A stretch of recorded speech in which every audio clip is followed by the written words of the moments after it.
One of Western North Carolina's favorite half marathons is back. The Geyser Growl Half Marathon, presented by Hillman Beer, October the 21st, starting at 8 a.m. This fun and scenic race during the peak of leaf season takes you from Lake Tomahawk and Black Mountain down to Old Fort and passing the iconic Andrews Geyser. The race finishes at Hillman Beer with hot soup and cold beer. If you're looking for a fun half marathon, you don't want to miss this. For more information and to get signed up, go to gloryhoundevents.com. Proudly sponsored by iHeartMedia, Asheville.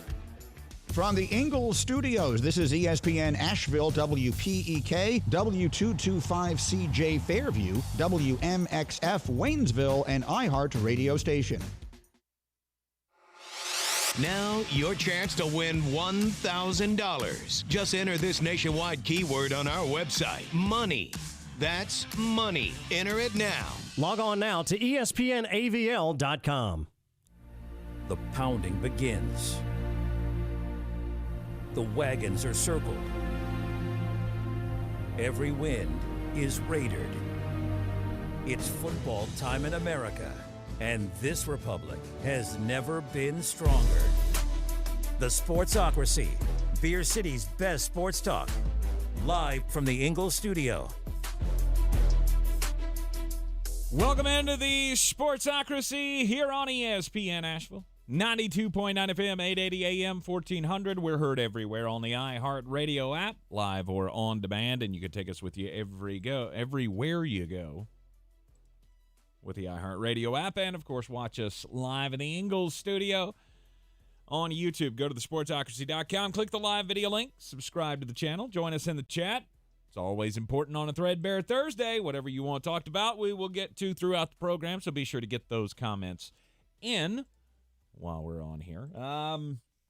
We got tickets going out today, Asheville Championship tickets.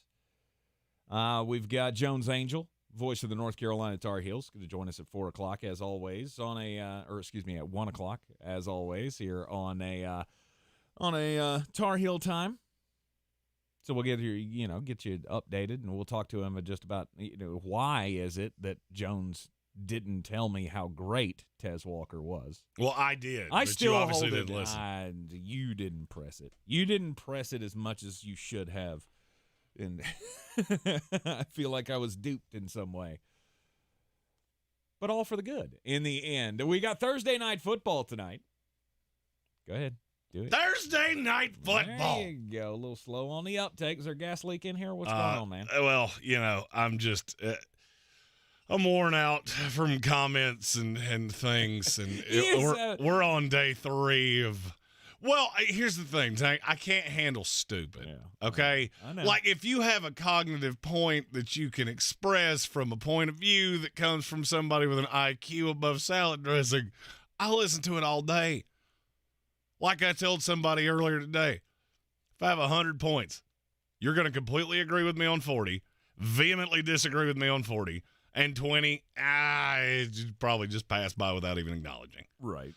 3 years from now, I will have been right on 40, horribly wrong on 40, and the other 20 just kind of fall by the wayside. Mm-hmm. And those two aren't going to line up. It's the beauty of this. It's the reason we can do it until the day we die.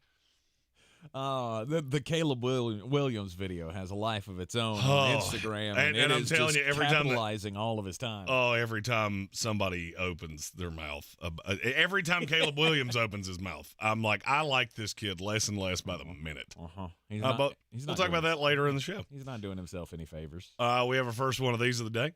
I'm your huckleberry. It's from Smokey the Cat. He's asking a fantasy football question. He just traded Josh Allen and DJ Moore and gets Jamar Chase. He has Joe Burrow. Yeah, I would do that.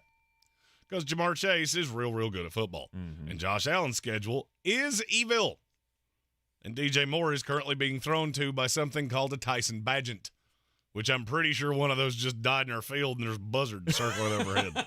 There could be a Badgett. It's in the weasel family. It could be out there somewhere. Yeah, you can super chat all of your questions, fantasy or non, into the chat. Threadbare Thursday here, so we'll get to all of them throughout the show today. I have a cavalcade of tomfoolery. I don't think I've ever been more equipped to tell weird stories, crime stories, We have one crime that I'm going to play a game with Tank. We've never played a game in crimes. No. But we're going to play Mad Libs. I'm going to tell you a story, and I want you to tell me the 3 pieces of information that I left out, because it completely changes the story when you know them. Jonathan Welch says not all salad dressings are created equal. No, of course not. No, you have the smart salad dressings, which we've talked about. Vinaigrette. Caesar. Yeah. The vinaigrettes, they think they're smarter than they are. But, I mean, universally we can agree that blue cheese and ranch dressing, those are the Florida Gator graduates of salad dressings. Yeah. Blue cheese much higher class than you give it credit for. No, it's not. Yes, it is. I mean, ranch is the dumb one, for sure. No doubt. Ranch is just, it's like. Ranch is the one that's commenting on this Instagram video a lot. It's the salad dressing that you give the box of crayons to. 100%. Here you go. I want you to explain what you want to say here. I'm going to give you some crayons to do it. Don't eat them. Don't eat them. I know you went to Florida, okay? By the way, love ranch. Nothing against you ranch-loving people out there. We are among you. Oh, I mean, there's different kinds, too. There's the really hoity-toity keto ranch, and then you got Hidden Valley, which it's delicious. It's the best of the ranches. I vehemently disagree with you. What is There are 2 ranches in that fridge right there that are better than Hidden Valley right now. Oh, I'm waiting. Give it to me. Marie's is one of them. I don't remember what the other. Like Marie Callender's? Like the pot pie lady? Every person not named Marie is not related to Marie Callender's. I know there's cookies in the break room, and it's been breaking your brain for the better part of 48 hours. It has been. Not everything comes back to baked goods there, formerly Fatman. I want to set that break room on fire right now. Every time I walk by it, it's like just an evil calling out to me. It's like the little fingers on the windowsill in the Bugs Bunny cartoon. Just come here, get you a cookie. Doesn't faze me a drop. I don't know. Yeah, but you're not a sweetsman. You don't like sweets as much as I do. I like a chocolate chip cookie every now and then. Yeah, well, see, I like 12 chocolate chip cookies every now and then, and that's all at one time. And that's why Tank at one time had the dimensions of the fattest offensive lineman in the NFL. No doubt. I'm the guy that would buy 2 fries at the fast food place just to have one to eat on the way home, so then I'd had a full meal to eat when I got home. Like, because you don't want to end up getting home with your burger and you got no fries left. And that man, ladies and gentlemen, had a heart attack at 40 years old. Don't do as I do. I never said I was a role model. All right, Thursday night football tonight. Big injury question. Trevor Lawrence, he's got the banged up knee. He could go tonight. He's going to be a game time decision, they say. Is it bad that I don't care if he plays or not? No, because I was getting ready to say the same thing. Like, if C.J. Beathard plays in this game, which, I'm almost hoping that it happens so that I can say his name no less than 6 times over the course of the next 48 hours. Mm-hmm. Jacksonville should win this game anyway. I would agree. I know you're on the road. I know the Saints they're a good-ish team, but that team is really disjointed. They're not well coached, and now you're going into a short week. If you are what we think you are, you should win this game no matter who plays quarterback. If you bring out the legend of Nathan Rourke because C.J. Beathard can't go tonight for some reason, you should still win this game. If you are who we think you are. Yeah, maybe. I don't know. I mean, because I don't necessarily believe that's true. Name me the position group where the Jacksonville Jaguars are not superior to the New Orleans Saints. No, I get it, but it matters when you take the quarterback off the team. Right? I'm not saying it doesn't. I'm just saying these are games that San Francisco would win. All right, Brock Purdy goes out, Sam Darnold comes in, and I understand that's better than having C.J. Beathard, but you tell me I'm wrong. But they didn't. You have the ancillary pieces. But they didn't this past week, right? They lost their stars and ended up losing. But that's not what I said. But that has nothing to do with what I just said. I said the starting quarterback doesn't play because Calvin Ridley's going to be here, Travis Etienne's going to be here, that none of that's in doubt. What's in doubt is, does Trevor play? Mm-hmm. Brock Purdy goes down, Sam Darnold comes in, next man up, 49ers win. 9 times out of 10. Especially in a game like this where you're getting a poorly coached Saints team that is reeling coming off a loss to the Texans. The division doesn't look like it's locked up anymore. And I don't have faith that this is going to be better 4 days after you lost to the Texans. Mm-hmm. You should win anyway. Okay. I agree with you. I think they probably would win anyway. Andreas Pinckney, by the way, got the answer right. It's secondary and linebacker are the two positions that they are better than Jacksonville. No, okay. Running back, they should be, but apparently Pete Carmichael doesn't understand. Alvin Kamara and Chris Olave are the two best players you have. Stop running Taysom Hill. Mm-hmm. I you know what? I love all the Saint fans so much. I want Pete Carmichael to, like, get lost in the woods or something. I mean, I don't want him to get hurt. I just want you to let Ronald Curry call plays tonight and then go, oh, that's what this is supposed to look like. Where not every person in the stadium knows exactly what we're going to do before we do it. Right. I mean, just because he's part of the culture there, because he's part of the tree, right? Still part of the I hate that Sean argument. Payton tree. Doesn't Saint mean fans you have to keep him around, right? Saint fans in the chat, they don't just want him to get lost in the woods. They want nefarious things to happen once he gets there. Right. I think a couple of them want him to have an interaction with a bear. Right. I've heard this from Saints fans for 3 years, it feels like, of Pete Carmichael has to be gone. And I get it. It's like Matt Canada with the Pittsburgh Steelers. Once it goes stale, Mike McCarthy, you need to stop doing it, right? You need to change up a little bit. Well, it's the definition of insanity. Mm-hmm. Oh, this is what we do. Well, it's not working. Then why do you keep doing it? Because it's the only thing we know. Well, then learn something else. Learn a book, bro. Problem is, a lot of these guys can't or refuse to think that their system's going to work at some point. Oh, it worked with Sean, so, it should still work. Well, no, Sean was better at this than you are, right? Sean could use that when he was there. When he was there, he was better. And okay, so he got up into that. He got up in that Rocky Mountain elevation, and the thin air started cut off his brain. Absolutely, they made a movie about him, and then all of a sudden, he just can't coach anymore. Did you see the backside of his play chart? It's a story as old as time. By the way, I'm waiting for a coach to do this because I would totally do this. If I was a coach and I had that play chart and they kept zooming in on me, and I kept seeing the backside of the chart on Twitter, at some point, I would put something horribly vulgar in the middle of that sheet. Oh, 100%. I don't know exactly what it would be, but I keep seeing those get leaked. Mike McCarthy's has been put out there like 50 times. Hashtag FAFO. Oh, That's no, all I would say. Oh, no, it'd be way worse than that. You couldn't do that, though. Oh, I could do whatever I wanted. Well, yeah, I mean, you can do anything once. Yeah, I was going to say, they'll find fines. you for it. I don't care about fines. Come at me, bro. I'll just pay your fines. Or not. Or not. I mean, you kind of have to, right? Yeah, my parking record would lend itself to maybe that's not something I would do. Yeah, that's I would true. probably. I was going to say, I'd probably pay those. Yeah, they're going to come after you. I've never had one. I've never had a traffic infraction of any kind, actually. Which is odd, because if you got caught for anything, it would be going too slowly on the interstate. I drive the speed limit. Okay, I'm a safeman, and I want us all to be safemen. That's right. Going slowly on the interstate, even doing the speed limit on the interstate, can get people killed, Jeremy, just so you know that. It is the sports. Because there's morons like you that are doing 104. Can't help it. Can't drive 55. I drove out of here behind you the other day and went, that man just doesn't really value tomorrow much, does he? Just whipping in out of lanes like, I got to go. Dance like nobody's looking. Well, you drive like you've really got to poop.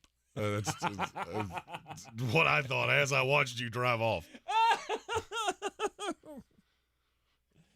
You drive like you're about to give birth. I drive like I was given birth to in 1922. Yes, you do. It is the Sportsocracy. This is ESPN Asheville 92.9 FM, 880 AM at 1400. Yes, Trevor Lawrence and the Jacksonville Jaguars taking on Derek Carr. Is he going to play? Is he all good? He's good to go. And it looks like Jamal Williams will play tonight. And the New Orleans Saints, right? Jamal Williams is due to come back off of IR. So you got the 1-2 punch in the running game back together for the New Orleans Saints. Maybe that'll help, right? Maybe that'll help the whole rhythm of Pete Carmichael. Who knows? Well, I mean, having all your pieces can't hurt. It's just this is one of those scenarios where I'm looking at the betting side of this going, this feels really easy. Because everybody in the public's going to say, oh, well, Trevor Lawrence couldn't play, and they're going to try to get on the right side of that. Mm-hmm. But then I checked the smart money, and it seems like all the smart money's on Jacksonville. It's got to be. Why does that happen? Because you take the things that I absolutely know to be true. I know that in 4 days you have not corrected the issues that you've had all season long. Mm-hmm. Now you're adding potentially another piece to the offense. Adding more players never streamlines this. Ever. Especially not when you have a problem like this where Rashid Shaheed has been your most productive player. That's not how this works. So, to me, this just feels like if New Orleans wins this, I'm going to probably walk away going, I'm back in that same boat I was in Jacksonville again. Where, man, you let me down every time you have any reason to do so. With or without? Don't Trevor? care. Don't care. Do not care. You should win this either way. Okay. Either way. I would agree with that statement. However, if you lost the game and you didn't have Trevor, to me, clearly that would matter. I mean, especially if you lose in a 17-13 kind of a just real close game, it would have mattered to me. If Trevor was there. So, I mean, I'd give you a break on that one. I don't tend to give breaks. I don't really embrace excuses. I embrace solutions. Well, I mean, here's the solution. You got a New Orleans team that defensively cannot or offensively cannot stay on the field because, as was pointed out in the YouTube comments, they can't run block. So your defense should be able to do not anything it wants to. You're missing Tyson Campbell, which is not going to hurt, not going to help. Mm-hmm. I think Chris Olave is going to have a decent game tonight. But none of that sways this enough that you should lose. But then it comes back to this is Jacksonville, and I've already seen them do this once. Mm-hmm. It's the reason it's so hard to do power rankings every week and not overreact to everything you see. That's why our power rankings look different than virtually anybody else's do. San Francisco loses a game last week. Everybody else drops them to 3 or 4. That's dumb. That's dumb. Miami loses to Buffalo. Everybody wanted to drop them out of the top 5. That's dumb. Jacksonville, on the other hand, you've won 2 games in London. That's really the impressiveness that I've seen from you. Mm-hmm. Other than that, you smoked your former quarterback in your stadium the week after the presumed starter went down for the year. I'm not overly impressed by that because I'm not overly impressed by that team. I'm not overly impressed by the Saints team, and you should do the same thing tonight. And if you don't, I'm going to have questions. Yep. Look for a lot of Travis Etienne tonight. That's ironic you said that. Because I believe we'll be revisiting that point later in the program. Well, I mean, the last 2 games, he scored 4 touchdowns, right? He's had 2 touchdowns in the last 2 games, and I get that the stats weren't there this past game. But again, getting into the end zone like that, obviously it helps your fantasy team, but it's also going to help your team in real life. Touchdowns are cyclical, but I have a funny feeling that cyclical is going to keep up tonight. You're in the Sportsocracy, and this is ESPN Asheville. The best season of the year is here. Tailgate season.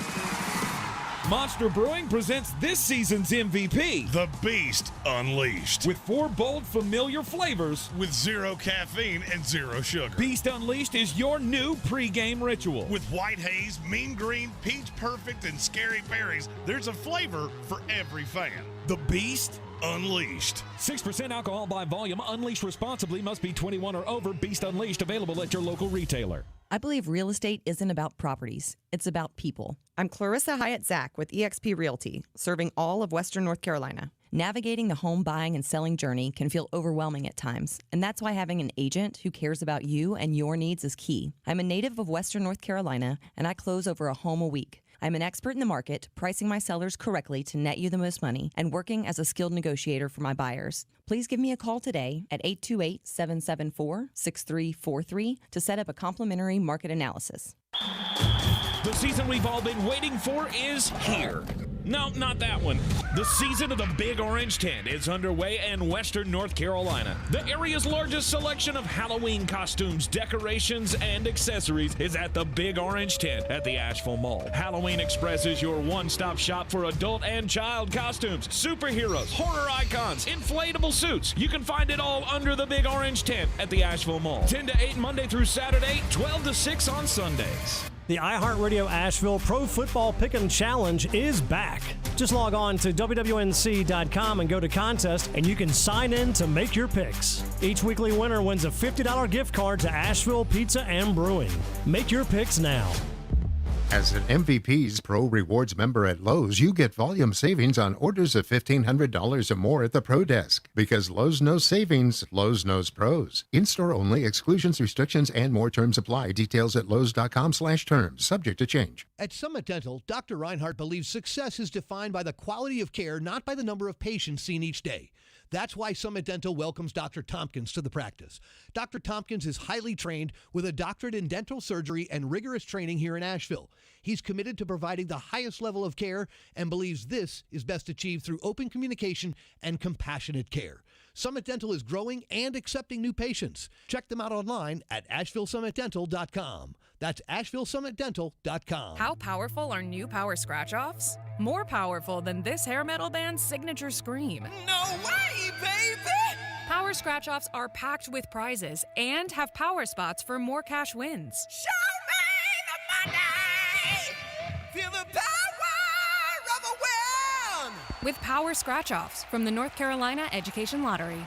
Must be 18 to play. Approximate overall odds of winning range from 1 in 3.23 to 4.57. Problem gambling helpline 877-718-5543. Finding great candidates to hire can be like, well, trying to find a needle in a haystack, but not with ZipRecruiter. Its powerful technology actively finds and invites qualified candidates to apply to your job. So while other companies might deliver a lot of hay, ZipRecruiter finds you the needle in the haystack. See why 4 out of 5 employers who post a job on ZipRecruiter get a quality candidate within the first day. Try ZipRecruiter for free at ZipRecruiter.com/free. That's ZipRecruiter.com/free.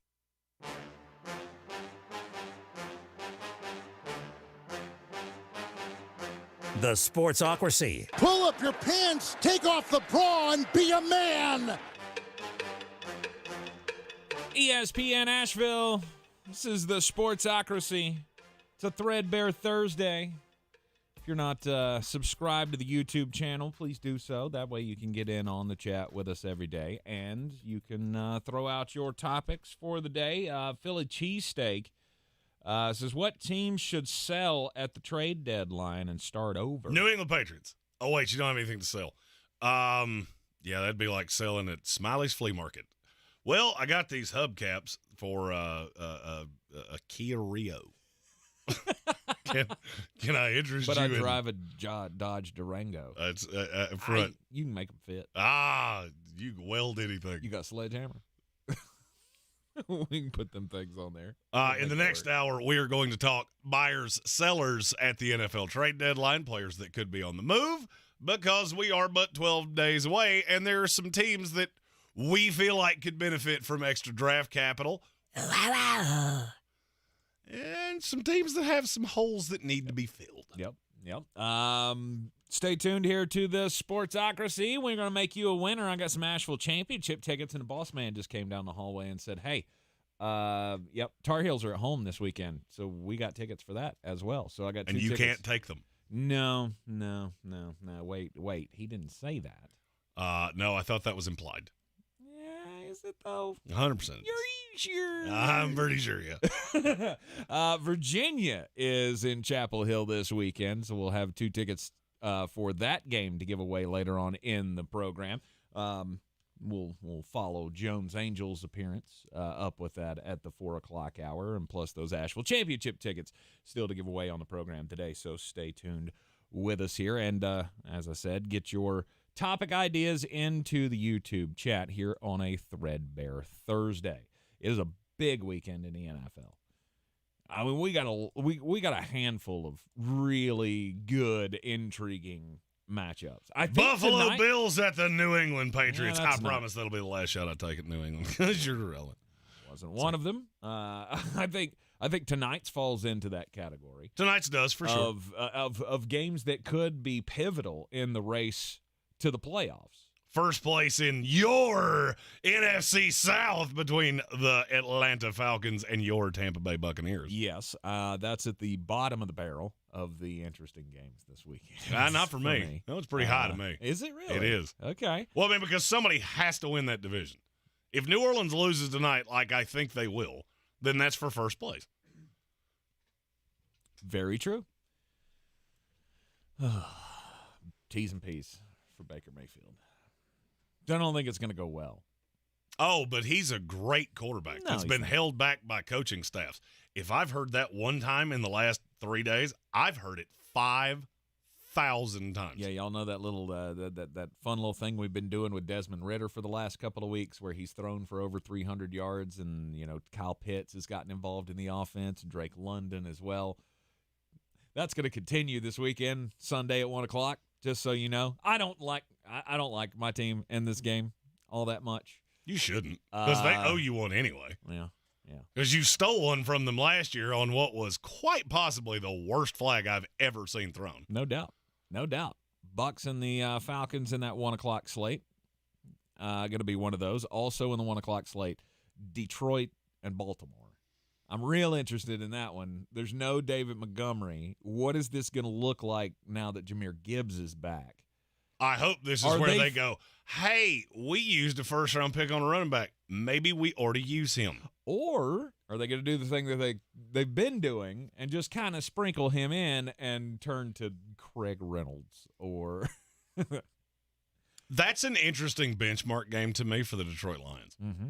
Because, look, I believe in that team a lot. We had them in the top 5 of the power rankings. Tate and I both said that that's a team we actually think can win a Super Bowl. Yes, we know how weird that sounds. Mm-hmm. But Baltimore is one of those well-coached teams. You're on the road. You're out of the dome. You know how I feel about Jared Goff outside of domes. And this will tell me a lot about Detroit. I mean, you started off really hot. You've got the win over Kansas City that Tank keeps wanting to put the asterisk on. Mm-hmm. Other than that, your 4 wins are the Falcons, Packers, Panthers, and Buccaneers. Yep. None of those are exactly stirring me. So you come out and beat a Baltimore team, and you take how high we are on them right now, and that's only going to get significantly more. Yep. Big test for Baltimore as well. I mean, this will be the best offense they faced all season. Baltimore is a 4-2 team that in large part has looked like a 2-4 team. Now, that is not a dig. Good teams find ways to win games that they're not supposed to. Mm-hmm. And Baltimore has done that, minus Pittsburgh, which was a game you should have won, and you found a way to lose. So the winner of that, to me, walks out with a notch in the belt, and we probably look at them differently than we did. The question I have about Baltimore is, how are they going to stack up against primo competition? And I feel like this is, you had that Bengals game, right? Second week of the season. But this will be a big test, because you're not facing Kenny Pickett in this game. Well, the biggest Dorian Thompson-Robinson. Like, you're facing Jared Goff, and I know that name doesn't strike fear into the hearts. It should. But it should this year. Well, the thing that this is one of those styles make fights kind of games, because the biggest drawback I see of Baltimore is that you cannot consistently get to the quarterback. Mm-hmm. This is probably the best offensive line in the league. If it's not, it's in the top 3. Right. So you take something that's already a weakness of yours and you multiply it because of what you're going up against. You find a way to win this. Okay, now we're talking about Baltimore's a much more serious contender. Yep. Because I think you've got 3 more gears to hit, and you would be 5-2. Yeah, Sunday could be a fantastic day, just because there are primo games in every slate. I wouldn't expect much from me on Sunday. No, Sunday night football, Miami Dolphins, Philadelphia Eagles, that is must-see TV. Chargers and the Chiefs, always a barn burner, always a close game in that division rivalry. And maybe, just maybe, this will be the last time we have to see Brandon Staley as the head coach of the Los Angeles Chargers. Maybe. Depending on how poorly that game goes, yes. 4:25 is the start for that one. And then, like we said, in the 1:00 slate, you got the Baltimore and the Detroit game. You got a separation game in between the Steelers and the Rams in that 4:05 slot. Of course, I think we both look at those teams, or we look at both of those teams and go, I mean, you're not a contender for anything per se. Maybe a last playoff spot in your respective divisions. So I feel like this is going to be a great slate of NFL games this weekend. That's all I plan on doing, because the college slate is not quite as good. It starts quite nicely. And then it falls off a cliff. Mm-hmm. There are 2 genuinely watchable games this entire weekend. And do you agree? In college? You got Penn State, Ohio State in the big noon kickoff on Fox. Right. Duke at Florida State's the night game on ABC. Okay. Name me another game that's even watchable. Really? USC Utah's not worth watching? A boring-ass team with their backup quarterback against a team that just got drugged down the sidewalk by Notre Dame. I'm going to pass. I mean, I understand why you said it because that is probably 3. Mm-hmm. But you've got one best game of the year so far. The next one is a good, interesting little matchup. Florida State's at home. It shouldn't be all that close. But if it is, it could be fun to watch. Mm-hmm. And then you drop off an absolute mountain to Caleb Williams. And it's Caleb Williams against a good defense. Mm-hmm. So if you're looking for a narrative and a reason to watch it, then there you go. Tennessee, Alabama.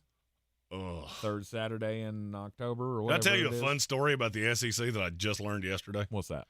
And I have another story about the SEC that we'll talk about later in this here program. Do you know who the second highest rated quarterback in the SEC is? Second highest rated quarterback? One's obviously Jaden Daniels. I figured that was assumed. I don't know. Is it Jackson Dart? No.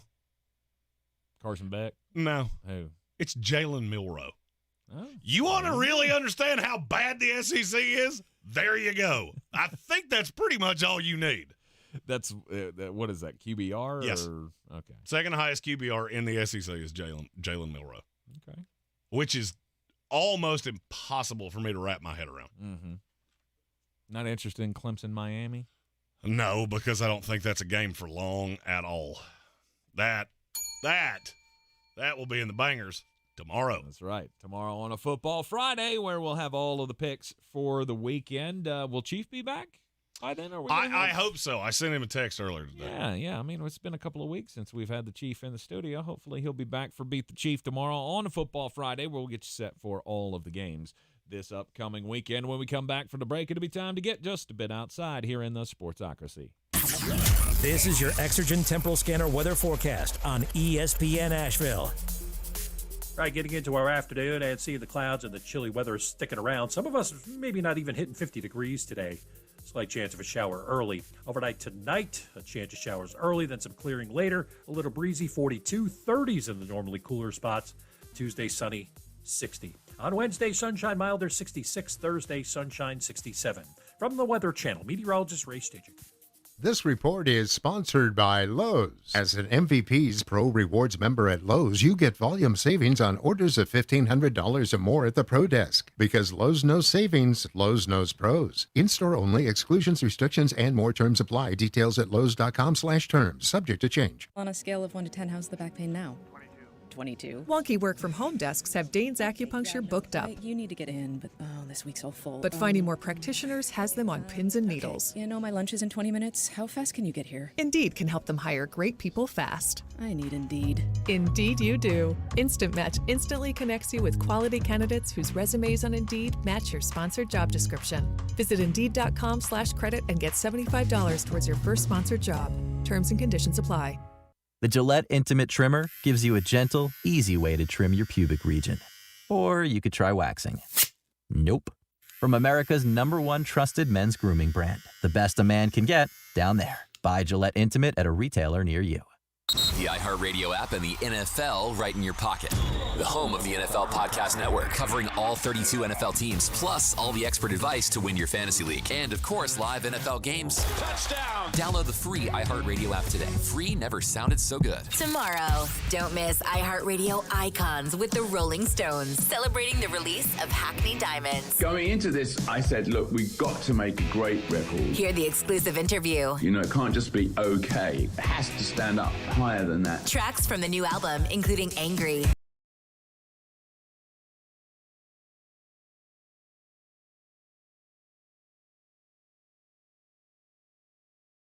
On on the Classic Rock channel on the free iHeartRadio app. As the leaves change, leave the hiring to Indeed. Their all-in-one hiring platform helps you attract, interview, and hire candidates all from one place. And Indeed's interview tool lets you schedule and conduct virtual interviews right from their website. Visit Indeed.com/credit. This week in the Buncombe County Game of the Week, it's the conference title showdown in the MAC. AC Reynolds at TC Robertson. Both teams are undefeated in conference play. The winner will be in the driver's seat for the championship.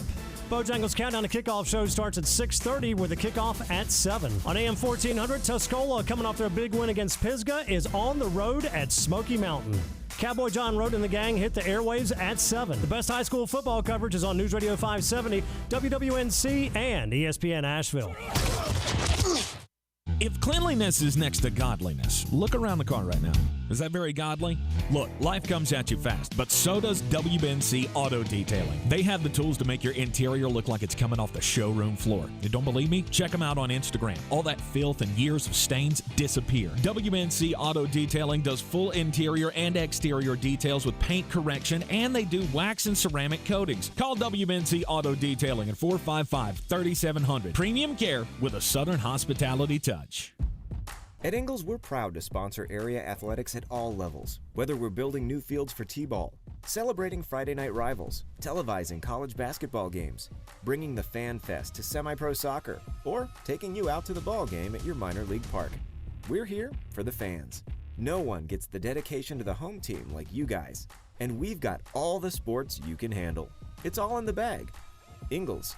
Low prices. Love the savings. Boy, you must be outside your mind. The Sportsocracy. Just a bit outside. He tried the corner and missed. It is the Sportsocracy, ESPN Asheville, 92.9 FM, 880 AM and 1400. Jeremy's not the movie buff, but I feel like there are certain things from certain movies that we should all know. Are you about to give me the Liam Neeson remodels a house with his son? No. I heard Dan Patrick talking about that. No, what was that? He was talking about movies that he sees somebody's in a movie and just immediately, I have to watch that. Yep, I don't do that. Because I don't want to hear Liam Neeson go, I pulled the building permit. It's right here in my hand. I need terrorists to come in. That's what you do. All right? Know your lane. One of the best movies of all time, in my opinion, was the movie Fight Club. Jeremy? That is a movie I've seen. Okay, he has seen Fight Club. Good. All right. So, do you know the first rule of Fight Club? You don't talk about Fight Club. What is the second rule of Fight Club? You don't get to the end because the ending's really confusing. No. I mean, the movie's from 1996, so if you haven't... spoilers, sorry. The second rule of Fight Club is you don't talk about Fight Club. Well, somebody talked about Fight Club, apparently. In Oklahoma, Kingfisher High School head football coach, he is now facing a felony count of child neglect after Kingfisher police did some investigating, and they received a notification about assaults that had occurred within Kingfisher High School football locker room. And in their investigation, they discovered that many times the kids were left to their own devices, right? There's no oversight in the locker room as far as the coaches were concerned, and kids kept coming home with injuries. The parents were asking questions, and then finally a video surfaced of what they described in the locker room as the ring. The ring was a fun little game that the kids would play after practice or whenever. They would get into the locker room, and they would form a ring out in the open middle part of the floor, and then they would just throw two dudes in the middle of the ring and just let them duke it out. The video that I've seen is of one guy in boxing gloves, and the other kid has towels duct taped to his fists. I guess to even it out. And these kids just wailed on each other. Well, when they went to ask the coach about it, he said, yes, I've heard of the ring. Well, and you let the kids box in there? Well, I don't know anything about boxing, but I do know what the ring is. Okay, well, what else did they do in there? Well, I mean, I saw a wrestling match one time, but I figured that was nothing out of the ordinary since most of the kids on my football team are also on the wrestling team. So I thought it was just no big deal. How do you think that went? So you saw it happen. You know that this occurs in your locker room. See, this is the problem that I have. When we find out that things like this are going on in locker rooms or worse things are happening in locker rooms, and the coaches say, I have no idea. No, you do have an idea. You just don't want to do anything about it because you think it's all just fun and games, right? It's boys being boys. We're just building a team character here. What happens in the locker room stays in the locker room, whatever cliche you want to throw on this thing. Anybody know where Roy Johnson is? This sounds like Bishop Sycamore, Midwest. Right. Facing felony child neglect charges. This was not a great weekend for dudes in the crowd of football games. Did you see the clip of the drunken Alabama fan trying to unclasp his date's bra in the crowd? 27 seconds, never got any closer. Just use the whole shot clock, bro. There was another guy in Miami. His name is, the only thing we know to call him is his Twitter handle, which is Homie. He's at the Homie. It's real original. He met a girl in section 347 of the Dolphins game. She's a very cute girl, wearing a Dolphins hat, got a Michelob Ultra in her hand. Apparently, they took a selfie, and he missed his chance to take his shot. Aww. So he went to Twitter and said, anyone know where I can find this girl from section 347, row 5? And I ask you, is that a sweet gesture or is that top 5 creepiest things you've ever seen in your life? Because the internet has been ablaze trying to answer that question. Why is that creepy? Okay. There's only a handful of scenarios here that this could possibly be. One, and I think this is far and away the most likely, he took his shot, he missed, he got the, I have a boyfriend, or something like that, then went to Twitter thinking that if he posted the picture, it would go viral, which it did, and then there would be people going, oh, just give the guy a chance, this is her. That's the most likely. There's also, maybe, he thought there was a vibe there, whatever. There are only a handful of ways that this end that don't end in the words restraining order. The girl in the orange tank top has been trending for 3 solid days. That phrase? Yeah. Nice. Because that's all we know about her. She's wearing big sunglasses. She's wearing a hat. We see that she's wearing an orange tank top. And apparently they had just the best time. And according to him, he got caught up in the moment of the win. We had to take someone to the airport, so we were rushing out. Right. Didn't get her number. Turned around. She was gone. Couldn't find her in a sea of 30,000 people or how many ever people were there. Like, I get it. And here's the thing. Coffee's for closers, bruh. And it sounds like you ate John Rocker. So, not getting many Lee Smith vibes from this feller. Just a guy who, he's just a guy who's a guy being a guy. What are you talking about? There is someone who has chimed in and said, I'm in direct contact with the infamous Dolphin girl from Section 347. She is quietly observing the chaos from afar. She's enjoying the online hoopla and will surface if the Dolphins take down the Eagles this upcoming Sunday night. And the only thing I heard when I read that is ... coming to an OnlyFans near you very, very soon. Okay. See, you went to a completely different place than my brain went, which I heard the ... but then afterward I heard you don't have a chance. Bro. Oh, no. Because, no, you look at these two people. That person would have reached out. Like, as viral as this has gone, that person would have been like, oh, that's me. I remember you. You were so nice and funny. We can go out on a date and you'd have your big, fancy moment. Right? But more likely is she sitting back going, oh, no.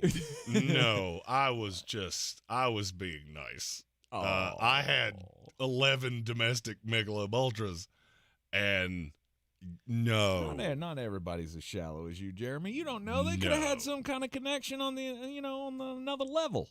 Just because this guy doesn't look like he's in her ballpark or stratosphere. or hemisphere or whatever sphere you want to put it in. He's not, because he's not, right? No. She's a 9 and he's a 4. I mean, Sean Strickland would call her a 6, but that's he's a dog. Sean Strickland doesn't hold back for nobody. If you know, you know. If you don't, Google it. I cannot say virtually any of it on this show, but it is hilarious. Yep. I don't know. I mean, you know me. I think it was a nice gesture. You know, he's just trying to figure out who the hot chick is that got away at the game. Problem is, you didn't have a shot, man. Patrick Holt said, Tank's right. Jeremy, look at you and HWA.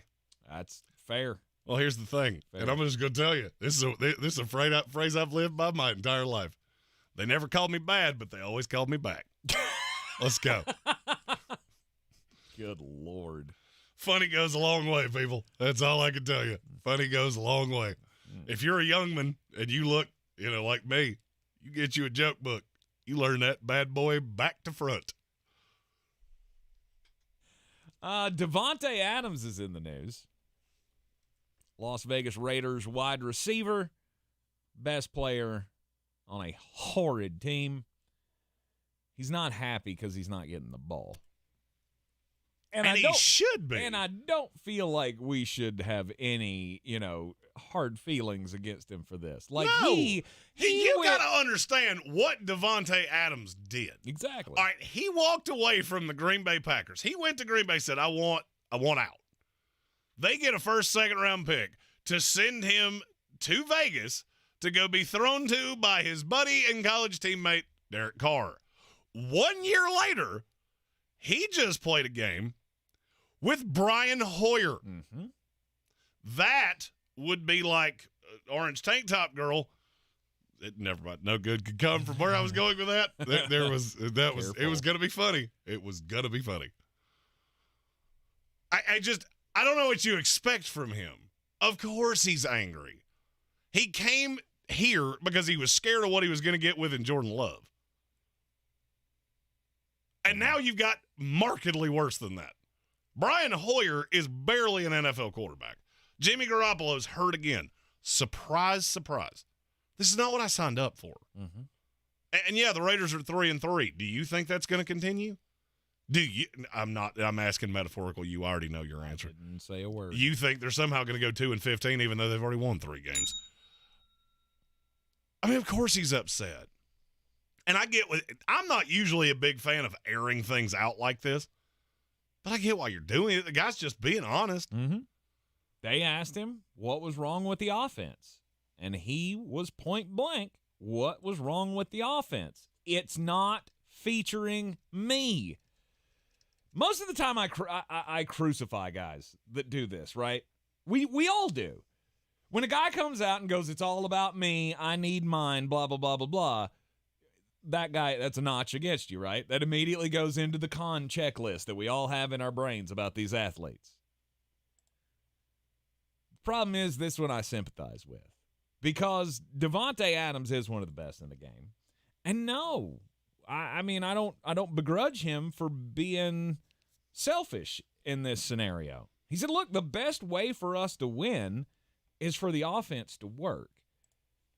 You brought me in here for a reason, and I have to be a huge piece of that puzzle.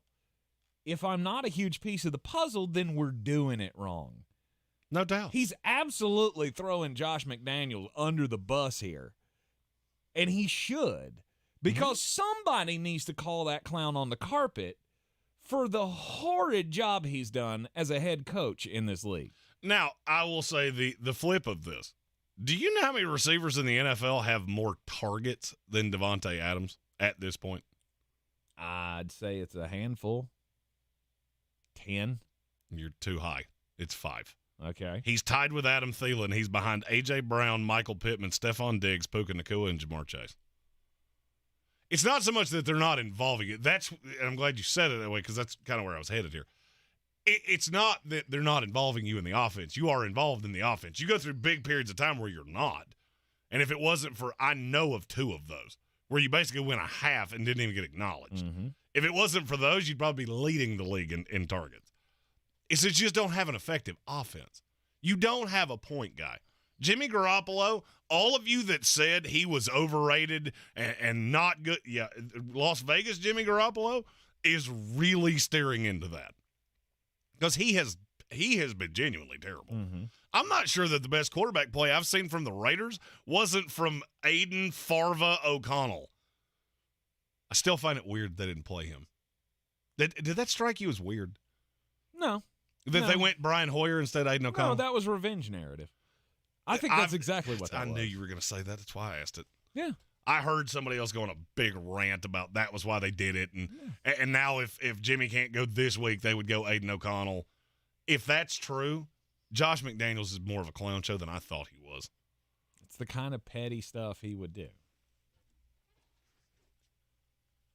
I fully believe that's why they did that. Do you see any Aiden pass? was fine the week before, right? I mean, he was okay. He fumbled. It was something to build on. Do you see any path that Davante Adams is on any other team this year? No. I don't either. I don't see anybody making the move. Somebody would 100% make the move. I don't think they're answering the phone. Really? You understand? The Raiders are 3-3. You got to look around and go, what message would this send? You got to if you were going to make a move here, you got to do it in the next 12 days. Mm-hmm. What in the world could happen Sunday that's going to make Raider fans think, nope, we're completely out of this? If they don't already. They don't. Do they think they're in stop. Do they? Do I need to direct you back to Instagram? Because I will do it. I mean, please I know you put your fingers in your ears and don't listen to anything social media-wise, but yes, there are a lot of Raider fans that think they're going to make the playoffs. And I don't think they're going to be far off of it. Mm-hmm. I don't think you're going to make it. Mm-hmm. But you can't ship Davante Adams out now, especially not when you look around and go, who would be making that call? Because I can only think of a handful of teams. The Chiefs are one. They're in your division. They're not doing that. Yeah. The Jets would be one. I don't know. I don't know. But then I also look at what are you going to get back? You gave up a 1 and a 2 last year. You're not getting a 1 back now. You'd be lucky to get a 2 back now. Mm-hmm. So I just don't know how you sell it. Yeah. This feels like an uncomfortable marriage. I just don't know how it's going to. I don't know how anything else happens. Unless this season goes to fruition and then it in the offseason becomes one of us has to go. It's either me or him. Mm-hmm. And I'll be honest with you, I'm not sure it would be him. At that point, you're a 32-year-old wide receiver. Right. That's on a market-setting deal. Yeah, I don't know. I don't know if there is a taker for Davante Adams. Before I we don't go, know if there's a solution. Before we go to commercial break, Common Sense Ain't Common asked us, how many games do you think that the Colts can win without Anthony Richardson and with Jonathan Taylor? We both came to the same answer in the break. Mm-hmm. That's 7. Yeah, 4 more. I think you can go about 7 and 10. If you're really lucky, you could go 8 and 9, maybe 9 and 8. Mm-hmm. I don't in any way see a playoff team. But you're going to be in that weird nebulous where you win just enough to pick at the back of the top 10 or in the very beginning of the teens. You're in the Sportsocracy. This is ESPN Asheville, 92.9 FM, 880 AM, and 1400. Jeremy's got bangers for Thursday Night Football coming up next. The Asheville Championship returns to Harris Cherokee Center in Asheville November 10th and 12th. This year's field is the best yet. The Clemson Tigers, Maryland Terrapins, Davidson Wildcats, and the Blazers of UAB. 4 exciting matchups with a champion to be crowned at one of the premier early season tournaments in college basketball. For more information and to get your tickets, go to AshevilleChampionship.com. That's AshevilleChampionship.com. It all starts in Asheville November 10th and 12th. Proudly sponsored by Ingles Markets. Running a small business is no small task. At Home Trust Bank, we work hard to prepare businesses for whatever tomorrow may bring. Your dreams are our business, and we have local experts who can help you plan for a successful future. Dependable guidance you need and service you'll appreciate. At Home Trust Bank, we take your small business banking personally. Visit your local Home Trust branch or anytime at htb.com. Member FDIC. Real estate isn't about properties, it's about people. I'm Clarissa Hyatt-Zach with eXp Realty, your native realtor serving all of Western North Carolina. I will work hard for you, and I believe in doing the right thing every time. I market each of my listings to reach out-of-town buyers. I use a professional photographer and drone video on every single listing, as well as collaborate with agents across the country to find your buyer. Check me out online at clarissasellswnc.com or give me a call at 828-774-6343. It would be my pleasure to assist you through the real estate process. Hi, I'm Henry Winkler. My eyes are very important to me. My eyes connect me with things I love. I loved my late father-in-law dearly. He always lit up a room, but his vision dimmed with age. He had age-related macular degeneration, or AMD. And since partnering with Apellis, I've learned there's an advanced form of the disease called geographic atrophy, or GA. His struggle with vision loss made me want to help others know about GA's warning signs. For some, straight lines seem wavy, like when looking at a door frame. For others, blurry or missing spots can make it hard to read or see loved ones' faces. Many have trouble seeing in low light, making driving at night difficult. GA gets worse over time and cannot be reversed. If you've been diagnosed with AMD and notice vision changes, don't wait. Talk to your eye doctor about GA today. Learn more at GAWon'tWait.com. That's GAWon'tWait.com. The future of joint pain relief is here. It's QC Kinetics, Advanced Regenerative Medicine. This is amazing stuff. If you've been told more steroids or surgery are your only options, don't be so fast. Get a second opinion and learn more about how you can harness your body's own healing agents to attack that joint pain. I'm talking lasting relief. QC Kinetics doesn't mask the pain. These treatments go to the very root of the problem using concentrated healing properties placed directly in your joint to restore and repair that damaged tissue. Imagine living your life this fall with no more pain in your knees, your hips, your shoulder, your back, with no drugs, no downtime, and no surgery. Listen, life is about motion, and QC Kinetics is giving people their lives back with these all-natural treatments. Call the local medical professionals and get a free consultation today. QC Kinetics, the nation's leader in regenerative medicine. Call 828-333-9517. That's 828-333-9517 in Asheville and in Greenville. 828-333-9517. Coffee still closes on. Get him the money. Then when you get the money, you get the power. That watch costs more than your car. Then when you get the power, then you get the woman. Thursday night football. If Trevor Lawrence plays tonight, we might actually get a halfway decent Thursday night game. If he doesn't, then this is going to hurt. This is Greene on Greene, brought to you by Ingles Markets. Low prices, love the savings. Jacksonville Jaguars are a 2-point dog tonight at the New Orleans Saints, and there is a big question as to whether quarterback Trevor Lawrence will play. If he does, this line is insane. I believe he will. It's a short week, I get it, but this is a game you need if you're the Jaguars, so if he can physically go, he will. I'm taking Jacksonville in the money line, plus 105. I will go over the 40. Yes, both of these defenses are pretty good, and the offenses have been a little inconsistent. Thursday night football, weird things always happen. Go exactly the opposite of what it is you think you should do. Jaguars in the money line, over the 40. In college football, James Madison's a 4-point favorite at Marshall. James Madison is one of the only undefeated teams in college football. Marshall played very close with a horrifically bad NC State team. That's moving this number to a point that it shouldn't. The Dukes will roll. Give me James Madison minus the 4. And finally, Rice is a 2-point dog at Tulsa, and that is stupid. Tulsa is not all that good. And much like we saw last night at Sam Houston, bad teams on a Thursday night, you're going to draw roughly 64 people. So home field advantage is not going to do much for you. Give me the Owls. I'll take them in the money line plus 150. For more, find us on all the social medias at the Sportsocracy. And as always, love the savings with Ingles. Love the winnings with me. Mull it out. This is your Exergen Temporal Scanner weather forecast on ESPN Asheville. Right, getting into our afternoon and see the clouds and the chilly weather sticking around. Some of us maybe not even hitting 50 degrees today. Slight chance of a shower early. Overnight tonight, a chance of showers early, then some clearing later. A little breezy, 42, 30s in the normally cooler spots. Tuesday, sunny, 60. On Wednesday, sunshine milder, 66. Thursday, sunshine, 67. From the Weather Channel, meteorologist Ray Stager. You know when you wake up and your mouth feels gross and you just can't wait to brush your teeth to get that clean, fresh feeling again? That's exactly how millions of Navage users feel when they use powered suction to rinse out their noses every day just like brushing their teeth. Once you're able to breathe deeply without congestion, you never want to be without it. That's why so many people rave about Navage, with over 100,000 online reviews. Feel the Navage difference for yourself. In less than a minute a day, you'll feel immediate relief from seasonal allergies and congestion after the very first use. Navage will also help you sleep deeper, snore less, and feel healthier, naturally, without drugs. Start breathing clearly again with Navage. Navage is available at Walmart, Walgreens, Target, CVS, Rite Aid, and online at Navage.com. Navage. Navage. Clean nose, healthy life. Don't you wish your life came with a warning app? That dog does not want to be petted.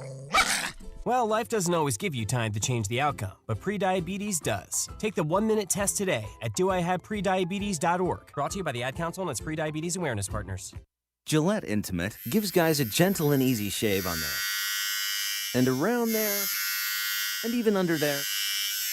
Don't treat your groin like junk. Respect it with Gillette Intimate, the best a man can get. Buy now at a retailer near you. From the Ingles Studios, this is ESPN Asheville, WPEK, W225CJ Fairview, WMXF Waynesville, and iHeart Radio Station. Now, your chance to win $1,000. Just enter this nationwide keyword on our website, bank. That's bank. Enter it now. Log on now to ESPNAVL.com. The Sportsocracy. It fires me up, man. I love it. Say it one more time. The Sportsocracy. Shake it back! Beer City's best sports talk. It is gross. Just earlier. They are mature, actually. You just have to get to know them better. Your lunchtime dose of dumbassery. Live from the Ingles Studio. It is ESPN Asheville, 92.9 FM, 880 AM, and 1400. The Sportsocracy, we're heard everywhere on the iHeart Radio app.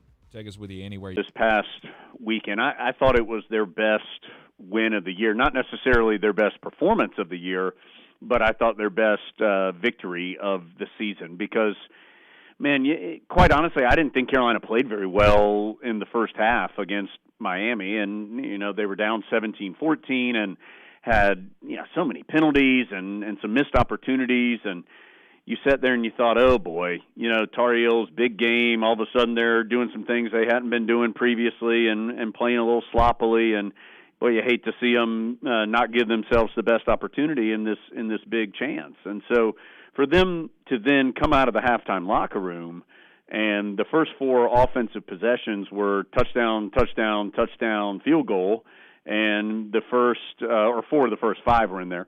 And then the first 4 Miami possessions were fumble, interception, 3 and out, and a turnover on downs. They really grabbed control of the game and dominated a really good team there for a stretch that essentially put the game out of reach. And so for them to do that against a quality team, for them to do that coming out of a half in which they didn't play very well, I thought was all very impressive. And then, you mentioned Tez Walker, and certainly you saw the element that he brings to this offense that Carolina's been missing, and that's somebody who can just absolutely take the top off of defense.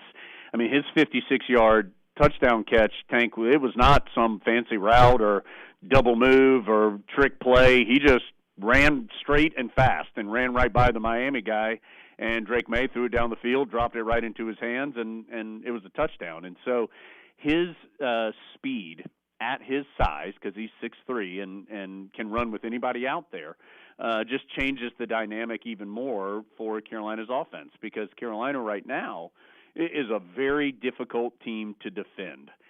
They can go over the top. They can beat you in the mid-range with guys like Nate McCollum and the tight ends and J.J. Jones, or they can run the ball effectively as well, and we saw that certainly against Miami too with Omarion Hampton pounding out nearly 200 yards. So really impressive performance, and Carolina certainly can't be any better than it is, 6-0 through 6 games, and looking forward to getting back out there coming up on Saturday. That's right. You can only play the teams in front of you, and as long as you beat all of them, then Mac Brown's going to be happy, right? The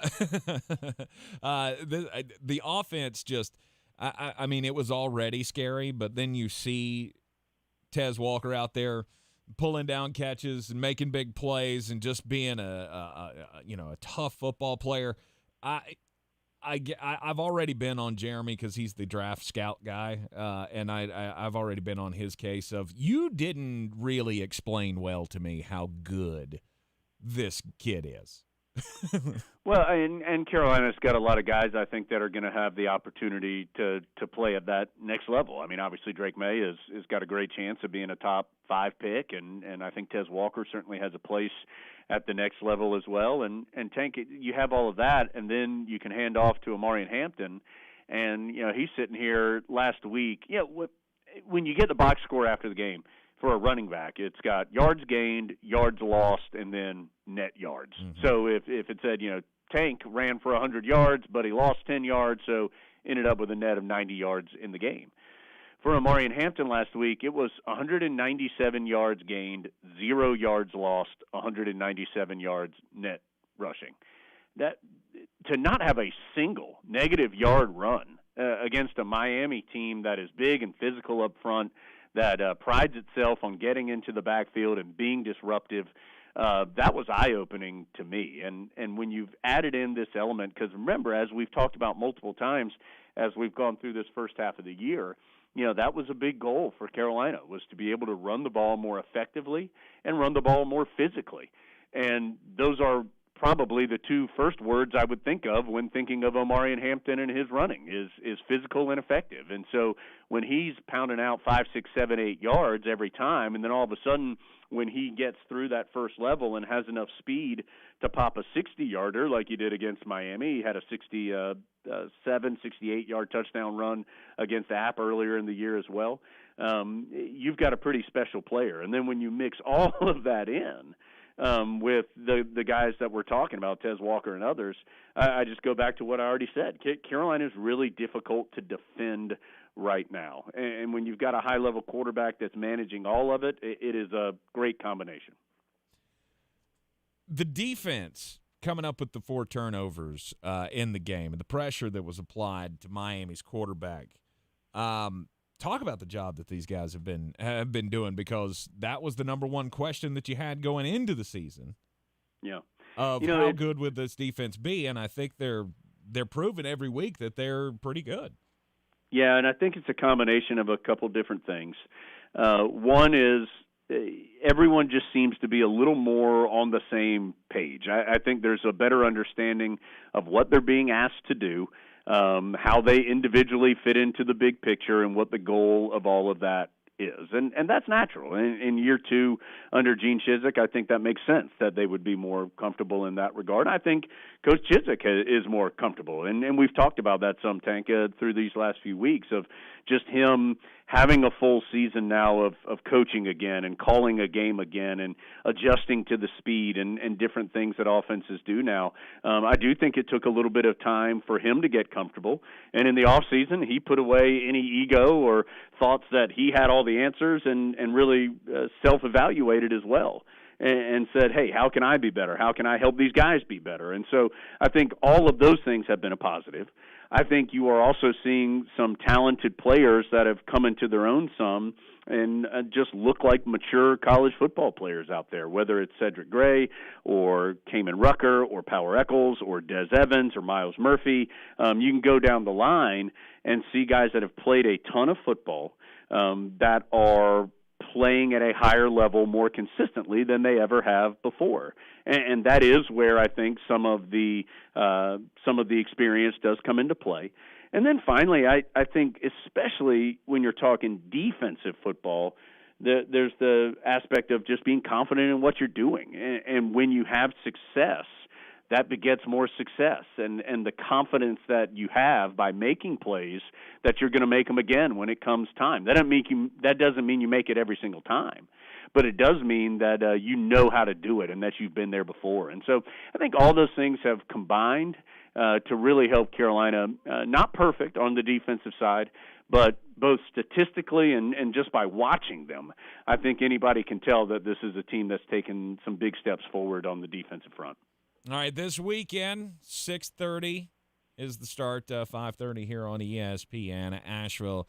on Saturday, as we've got Virginia coming into town. It's a 1-5 team, but, I mean, this is a team that poses some risk to the Tar Heels in some ways. What are they? Well, Virginia's had a difficult year. As you said, they're 1-5 so far through 6 games. They did win their last game, which was 2 weeks ago against William & Mary, coming off an open date. So they've had some time to evaluate and say, hey, this is what has been good. This is what hasn't been good.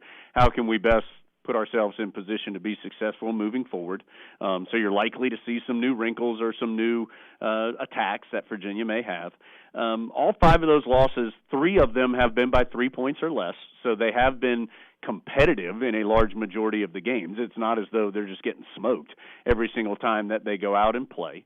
This is a team that wants to beat Carolina. I mean, this is a rivalry game, 128th meeting between these two, and so this is a traditional rival. There's nothing Virginia would like more than, one, take a big step forward for them and give Carolina a severe dent in what it is trying to accomplish this season. And so Virginia is dangerous because it's the next team that Carolina plays. For the Tar Heels, Mac Brown has talked some about this, about getting to the point that you play to the standard that you set for yourself. And you do that when you become a good, maybe even great team, is you start playing to the level that you have to play to give yourself the best opportunity to win. Whatever you feel that is, whatever boxes you have to check to give yourself that opportunity, you go into the game knowing that you need to do that. And that takes a mature team to do that, which I think we've seen from Carolina this year, that there have been some moments that they have answered with maturity. And that'll be another test in that regard coming up this weekend. Yep. You got Virginia, Georgia Tech, Campbell, and then the 2 games that everybody, I guess, is already or should already circle on there. Always the Duke games circled. And then you're at Clemson. Those appear to be the biggest stumbling blocks left as all eyes turn to, can this team go to, and not only go to, because we've done that over the last few years, but can they go to and win an ACC championship? Right, and then at State after that Clemson game, right, too, which is, of course, never an easy trip for Carolina going over to Raleigh. And so this is a team that is deserving of the conversation of them competing for an ACC championship. I think Carolina is good enough to be in that game, and good enough, regardless of opponent, to feel like it has an opportunity to win it. But you can't be in Charlotte in December when you're still playing in mid-October. And so for Carolina, it is understanding that, yes, that is a realistic and attainable goal, I think, right now for this team. And yet all of that goes away if you don't take care of your business this weekend against Virginia, or next weekend at Georgia Tech, or on down the road. Right. So, and that's where I do think, Tank, that last year, those final 4 games continue to play a positive role for the Tar Heels this season, that they saw what happens when you are complacent and happy with what you've accomplished. And at this point, nobody cares about what you did. It's about what you do. And so for Carolina, what they're trying to do now is beat Virginia this week and then get ready for the next. Yeah, I can't get out of my mind the possibility, we talked about this a little bit on the show yesterday, that if North Carolina and Duke stay on the track that they're on right now, and I get Duke's got Florida State coming up this weekend, and it's a tall task, but we could possibly see a football matchup between these two teams where the football teams are in the top 10. And that is something that I think the world deserves. Speaking of Duke, Carolina, though, usually the eyes go to that for the basketball realm. The poll came out this past week, and Tar Heels coming in at 20th. How did the late night go last weekend? Yeah, it seemed like everything went well, and as far as that ranking is concerned, that's probably about right for the Tar Heels. I mean, Carolina is going to get a little bit of a benefit of a doubt just normally because of the fact that Carolina does have such a rich history, of course, in basketball, and that's probably about right. Tar Heels need to prove something before they can move up in that poll. So, right around 19 or 20 is fine, and that doesn't really impact much at this point of the season. I think for Carolina, they continue to just try and get comfortable with one another, because there are a lot of new pieces on this team, and try to get back to some things that Hubert Davis and his staff feel like Carolina has not done as well these last few years that traditionally Carolina does very well, and that is high-tempo play, that is sharing the basketball at a really high rate, that is controlling the rebounding. Rebounding's been okay, but not as good as it has been at times in the past for the Tar Heels. And so I think getting back to some of those very basic, not basic, but very core things that Carolina feels like has helped it be successful through the years. That's been a focus as they've moved through this preseason and getting closer to their first public exhibition, which is next Friday. So a week from tomorrow in the Smith Center, Carolina will be taking on St. Augustine, and then after that, next time you see them, they'll be doing it for real. So it's getting close for sure. It's crazy. 2.5 weeks until the opener on November the 6th, the official season opener. Who is that we're playing? Radford. Yeah. Okay. Radford will be the first competition that we see on November the 6th, and you'll hear it right here on ESPN Asheville, all the Tar Heel games all season long. And, of course, Jones, you'll be there to guide us all along the way. This weekend, Saturday night, 6:30. is the kickoff, 5:30 pregame with Jones and the crew, and Jones, we're gonna send somebody out to the game here. So we're gonna do a giveaway here, and we will talk to you next week. Awesome, can't wait, Tank. Look forward to it. All right, if you want to go see the Tar Heels and the Virginia Cavaliers, the South's oldest rivalry. What did he say? 134th time that these two teams have faced off. You want to go to the game? Give us a call at 225-4988. 225-4988. Give us a call here in the Ingles Studio. I got 2 tickets to Virginia and Carolina on the line. Call now, 225-4988. This is the Sportsocracy on ESPN Asheville. I believe real estate isn't about properties. It's about people. I'm Clarissa Hyatt-Zach with eXp Realty, serving all of Western North Carolina. Navigating the home buying and selling journey can feel overwhelming at times, and that's why having an agent who cares about you and your needs is key. I'm a native of Western North Carolina, and I close over a home a week. I'm an expert in the market, pricing my sellers correctly to net you the most money, and working as a skilled negotiator for my buyers. Please give me a call today at 828-774-6343 to set up a complimentary market analysis. The season we've all been waiting for is here. No, not that one. The season of the Big Orange Tent is underway in Western North Carolina. The area's largest selection of Halloween costumes, decorations, and accessories is at the Big Orange Tent at the Asheville Mall. Halloween Express is your one-stop shop for adult and child costumes, superheroes, horror icons, inflatable suits. You can find it all under the Big Orange Tent at the Asheville Mall. 10 to 8 Monday through Saturday, 12 to 6 on Sundays. Running a small business is no small task. At Home Trust Bank, we work hard to prepare businesses for whatever tomorrow may bring. Your dreams are our business, and we have local experts who can help you plan for a successful future. Dependable guidance you need, and service you'll appreciate. At Home Trust Bank, we take your small business banking personally. Visit your local Home Trust branch or anytime at htb.com. Member FDIC. If you like using debit over credit, shouldn't you also get rewarded? Well, now you can with Discover Cashback Debit. It's a checking account that rewards everyone with cash back on everyday purchases with no fees, period. Check out eligibility and terms at discover.com/cashbackdebit. Discover Bank, member FDIC. Have your outdoors and running water, too. With Luxury Lou, the tasteful solution to portable bathroom rentals. Family-owned and local, Luxury Lou Rental provides modern bathrooms on the go with running water, AC and heating, flushable toilets, and elegant designs. Luxury Loos are perfect for weddings, corporate events, remodels, and more. Don't leave your well-dressed guests to use a dirty porta-potty john. Ew! Turn to Asheville natives. Luxury Lou. Visit LuxuryLoosRental.com. Gillette Intimate gives guys a gentle and easy shave on there. And around there, and even under there. Don't treat your groin like junk. Respect it with Gillette Intimate, the best a man can get. Buy now at a retailer near you.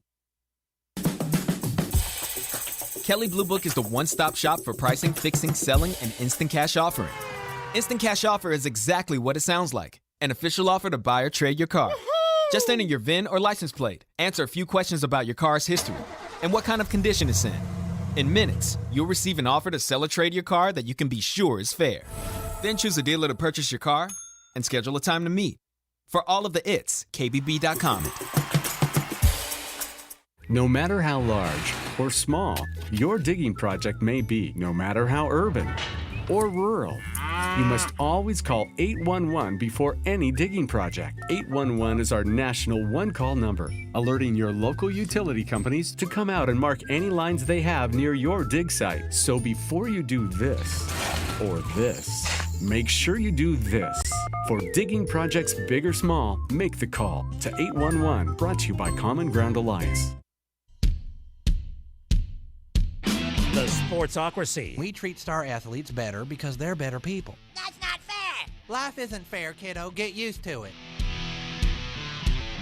We're back in the Sportsocracy inside the Ingles Studio, and congratulations to Ray. He picked up our tickets to go see the Tar Heels against the Virginia Cavaliers this Saturday in Chapel Hill at Kenan Stadium.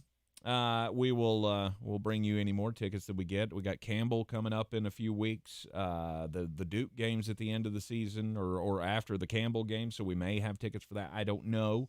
I just, like I said earlier in the show, we were live on the air. Boss man came in and said, hey, I got 2 tickets. So who knows? What we do have tickets for, though, is the Asheville Championship coming up November 10th and the 12th at Harris Cherokee Center, Asheville. This is the earliest premier college basketball tournament in the country, as that's going to get underway again November 10th and the 12th, Harris Cherokee Center, Asheville. We got Clemson, Maryland, Davidson, and UAB all involved 2 days, and I get a pair of tickets for each day of the tournament to give away later on in this show. So keep on listening with us, and we will make you a winner right here in the Sportsocracy. But it's one of my favorite things to do. We got... Who's gonna break the news? Who's gonna break the news? Who's gonna break the news? Who's gonna break the news? The NCAA is investigating the Michigan Wolverines football program again. Amid allegations of sign stealing. According to a report by Yahoo Sports, Michigan allegedly had people attending games of future opponents as well as possible college football playoff opponents to gather information on signs used to call plays on offense and defense. If true, this would violate NCAA bylaw 11.6.1, which states off-campus in-person scouting of future opponents in the same season is prohibited. I will give you one guess who tipped them off. Ohio State. In the AP. It's literally in the AP story. Ohio State. No. Who do I always tell you will catch cheating scandals? Gamblers. U.S. Integrity, a Las Vegas firm that monitors the betting market, sent out an alert to its sportsbook clients regarding the Michigan controversy. Interesting. This is one of those things that it could either be nothing or it could be a big deal. I mean, you've already had Jim Harbaugh on the hot seat with the NCAA anyway. Well, and there are things that are allowed within the parameters. So when you expose signs on the sideline, anybody that's on the sideline, anybody that's in the press box is allowed to notate what you're doing. Yes. What you're not allowed to do is videotape the sideline. This is what Bill Belichick got in trouble for. You're not allowed to videotape the sideline. You are not allowed to go off campus to do anything. So you cannot send somebody to another stadium to watch their hand signals to see what that means. Right. Or watch those stupid boards. I mean, you can do it in real time of the game. You can see their signals and go, oh, well, that's the signal for whatever. But you can't go back and have, their entire signal chart broken down for the 2 weeks prior to the game. And now that could mean absolutely nothing. It depends on who the school is. Some of them send out dummy signals. Actually, most of them send out dummy signals to try to throw you off the course. This is just one of those things that when you've already run afoul for doing things like this, don't do it again. This is where you get hammered for something that's really dumb. No doubt. You keep playing with the little rules that don't really matter. Maybe you did play with a rule that mattered. And this one matters, right? This one certainly matters. Right. This matters to a lot of people, right? If you were angry about the Houston Astros and the banging on the trash can, you should be angry about this. Absolutely. Everybody who got on the New England Patriots about Spygate and all of that, yeah. It's manipulating the system to benefit you. Yeah, I didn't. It didn't bother me when it was Houston because, with baseball, he's going to throw the ball at you, and you're going to try your best to hit it. And when you hit it, you're going to run. Hey, I stole their signs too. In football, it's a little more complex than that because you're calling actual legit plays that, if I know what you're doing, it's a lot easier to stop. Sure. If I know what pitch you're pitching, it's a lot easier to hit. Colin Greene beat me to the punch. This might sound crazy, but what if they keep doing these things on purpose? I'm not going to say they're doing it on purpose. I'm going to say he doesn't care. Ooh, what would the purpose of that be? I don't have a great purpose of why you would do it intentionally. Okay, thank you. I do have a great reason for why you would do it and not care, because you're not going to be here in 12 months. You want to hammer Michigan? More power to you. I'm going to be in L.A. hanging out with my new powder blue friends. I said this when he got busted the first time. This is something that you very clearly know. Not only do you know it's against the rules, you know you're going to get caught. You know it. There are certain there are times that you can cheat at things in college football and think maybe I'm not going to get caught. The McDonald's bag that you leave on a recruit's front doorstep. It benefits them to keep their mouth shut. So long as nobody sees you, there's a possibility you're not going to get caught. You're sending people into opposing stadiums, and you think they don't realize it's you. Really. You know you're going to get caught here. I always said this about Miami and the Nevin Shapiro thing. You know this is going to go badly eventually. There's no way it doesn't. Mm-hmm. You can tempt fate, and you can push the line, and you can do a lot of things. But when I know definitively that you know the same thing I do, that really makes me wonder, why would you do this? Why would you do this unless this is your all-in play and you fully plan on taking that NFL job next year? Whether it's the Bears, whether it's the Chargers. Unless you've been doing it forever. And there are reports are all over the place. They haven't been doing it forever, I can tell you that much. Okay. When it comes to something like this, Vegas will catch you in a heartbeat. And I'll tell you why. Let's say you do steal signs, and out of all of they call 90 plays in a game, you figure out 2 of them.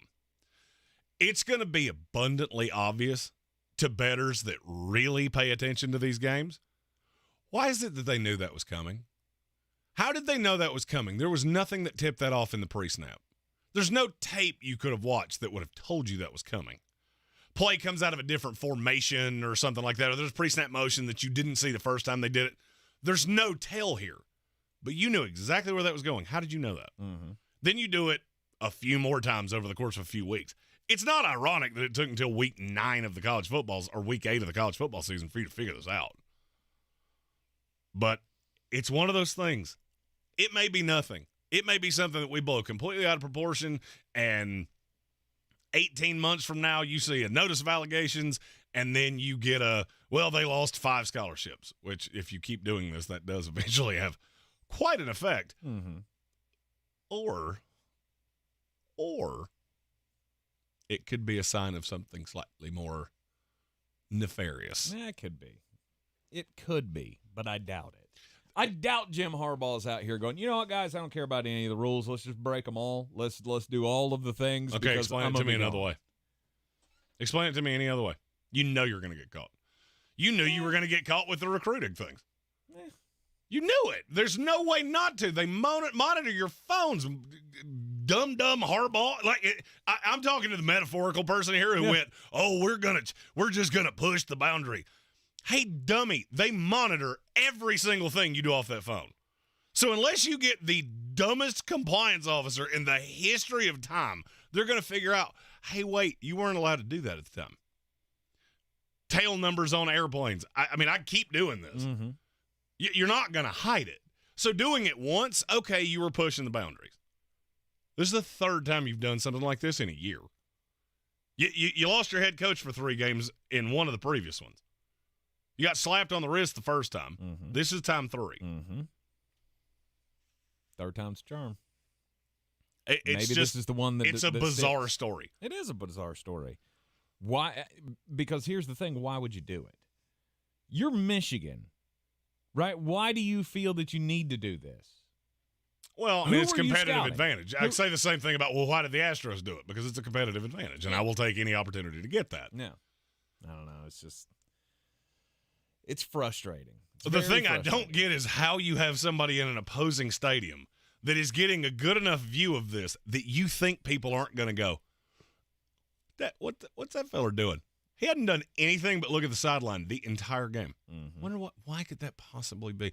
Oh, because that's the only reason he's here. Because that's all he cares about. And it's not hard to figure out where it would come from. Right. You get somebody that's out there at a Penn State game, an Ohio State game, a Florida State game, a Georgia game. Who do you think it was? I wonder who that could possibly be. Oh.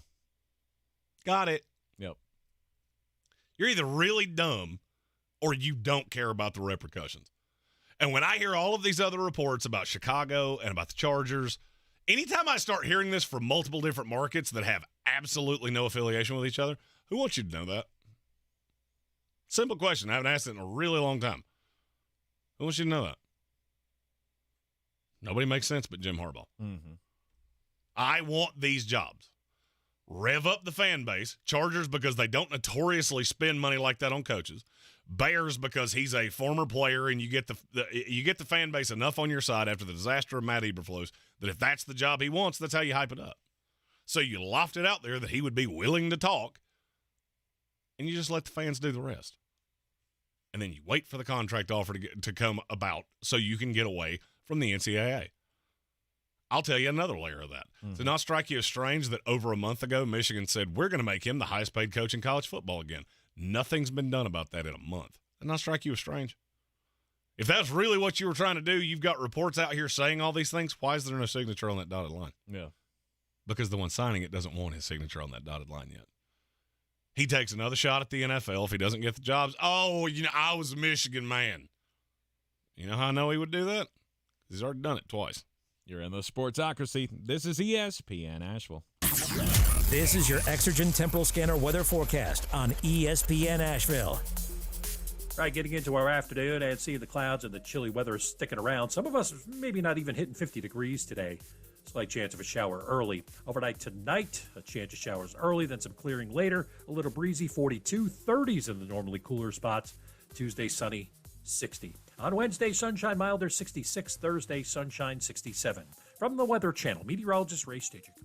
This report is sponsored by Discover. If you like using debit over credit, shouldn't you also get rewarded? Well, now you can with Discover Cashback Debit. It's a checking account that rewards everyone with cash back on everyday purchases with no fees, period. Check out eligibility and terms at discover.com/cashbackdebit. Discover Bank, member FDIC.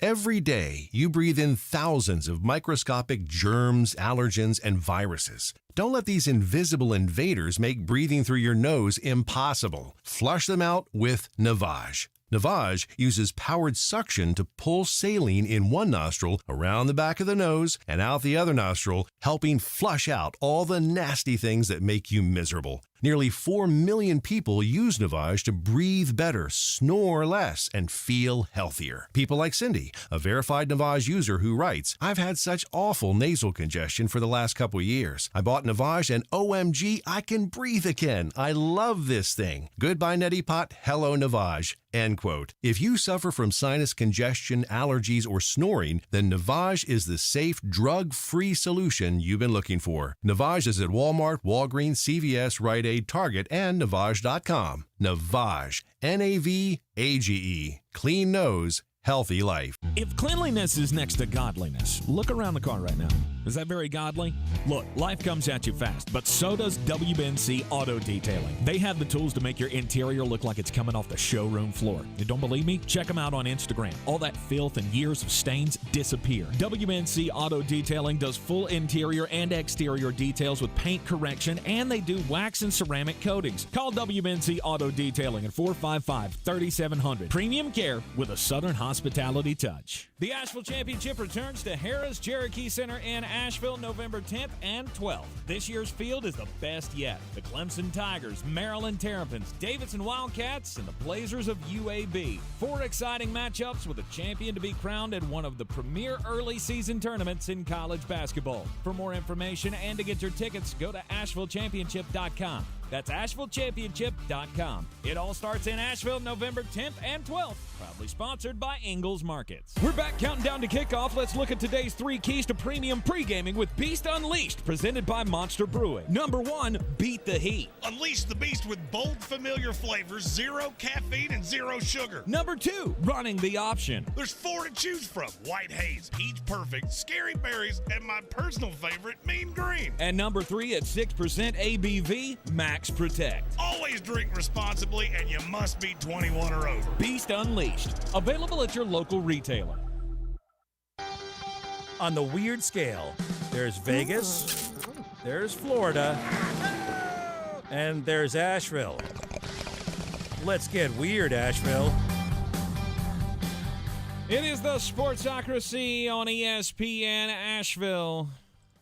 It's time to get weird. I don't understand why people try to keep bringing weird crap back into the United States, but I feel like at some point it has to end, right? Although I keep saying the same thing about people taking guns to the airport, and that never stops. In fact, it's like at an all-time high at most airports. I say the same thing about people saying stupid things on social media, and yet it's happening at about a clip of 13 every minute. That's true. Remember, I think it was last week, maybe week before last, I gave you the story of the woman who came back from a trip to Africa, and she had brought a box full of giraffe pellets, right? She brought the giraffe dung back because she apparently likes to make jewelry out of petrified poo.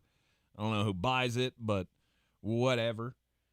I don't know what kind of black market they were feeding on this one, but a couple of people came back from the Congo in Africa, landed at O'Hare International Airport in Chicago on October the 10th, and what they were trying to cart back got their baggage just not only did they just dispose of whatever came back, they had to throw all of the luggage away. Like, let's just incinerate all of this because it's quite disgusting. So coming into customs, the baggage contained a pound of unknown meat, which is never a good sign, 2 pounds of garden eggs, which, again, that's meat product, right? That's agricultural product. You can't bring that in just from anywhere.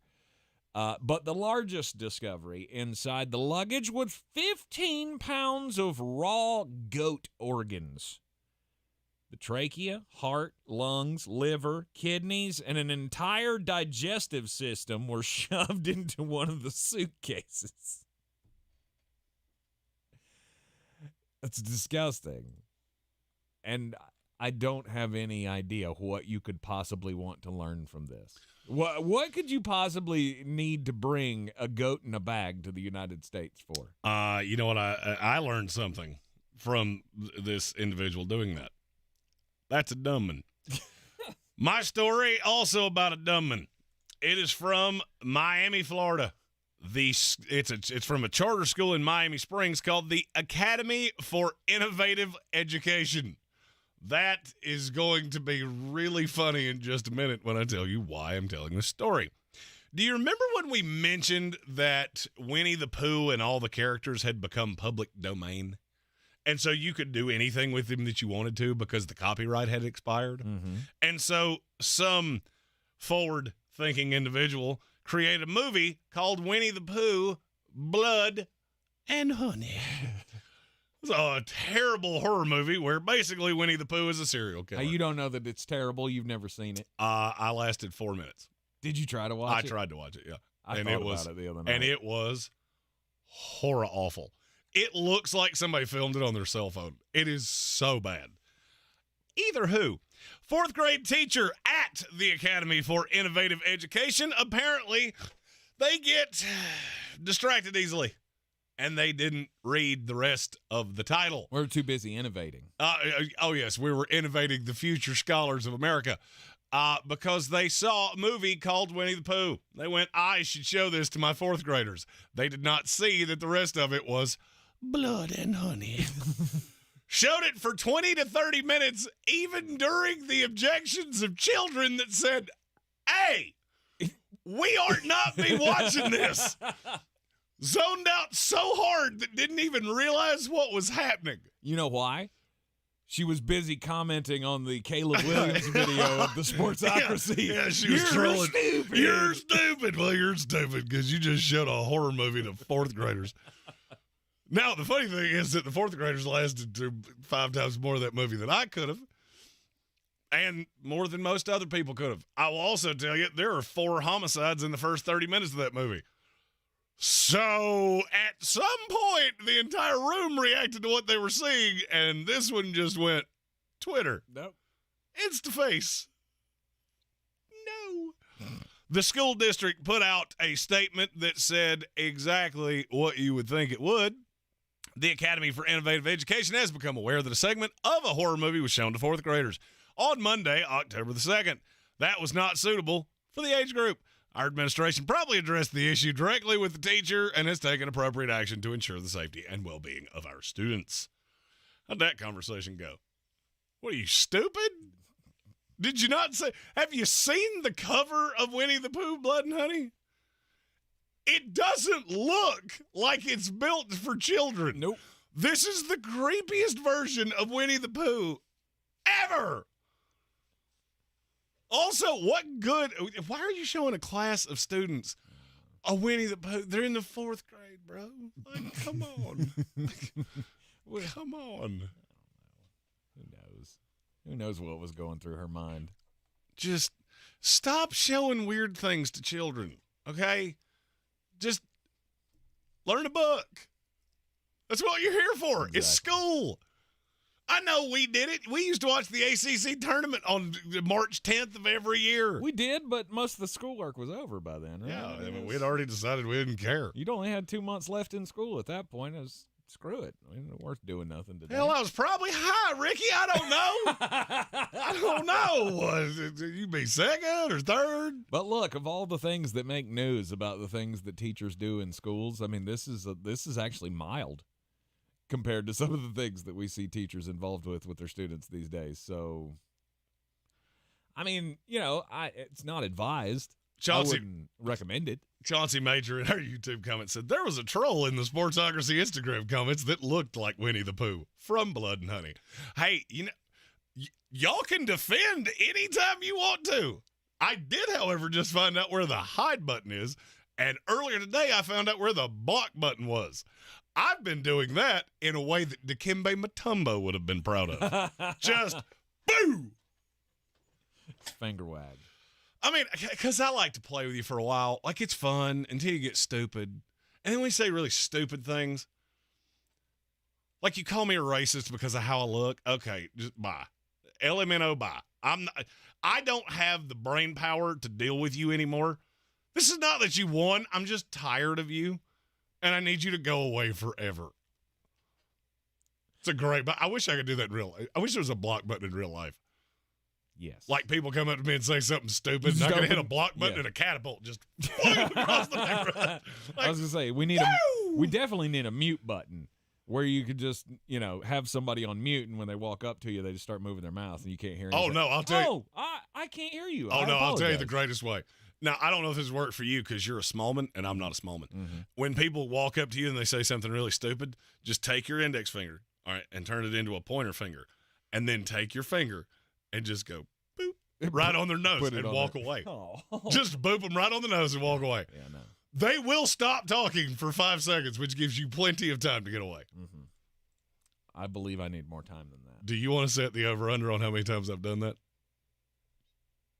3.5. It's over that. Oh, my God. It's over that. I've done it more than that in one spot. You've done that to another man. Yeah. Booped him on the nose. Tank, when you're 6'5", 260, you can do a lot of things that people your size can't do. It's amazing you ain't got stabbed. You know, I think that a lot. It is shocking that I have, especially how many people I incite for sport.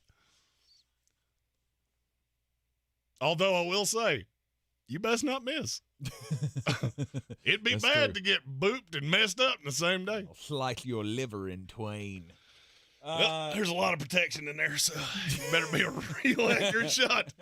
There's a good shot. You're just going to hit a butt cheek and get messed up. Get out my fillet knife.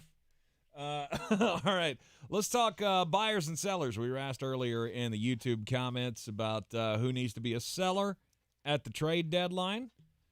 So NFL trade deadline coming up at the end of this month. It is on Halloween this year. Who's a buyer? Who's a seller? Well, the sellers, I think, are pretty obvious.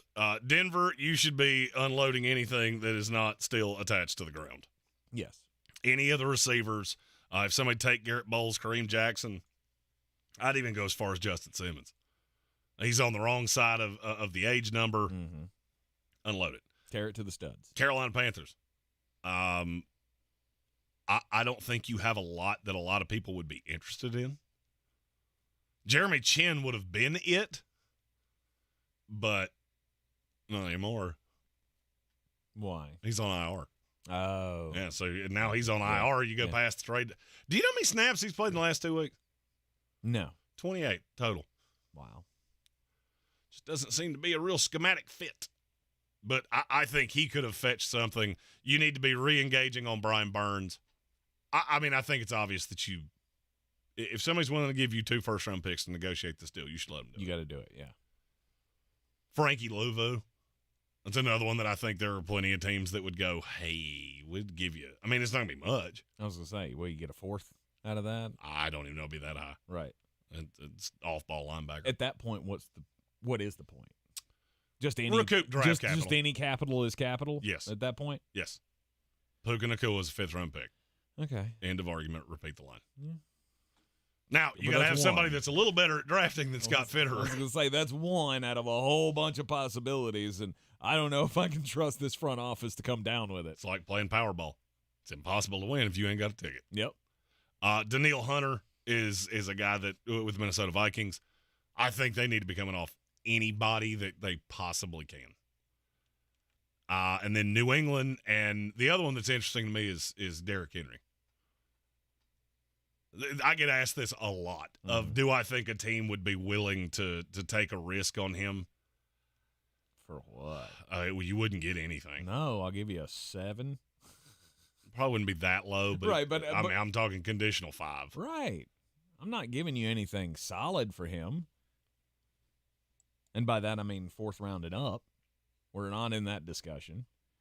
So you don't think there's who? A team that would do it? I'll tell you one that should do it. Rams? Baltimore Ravens. Baltimore Ravens, don't even think about it.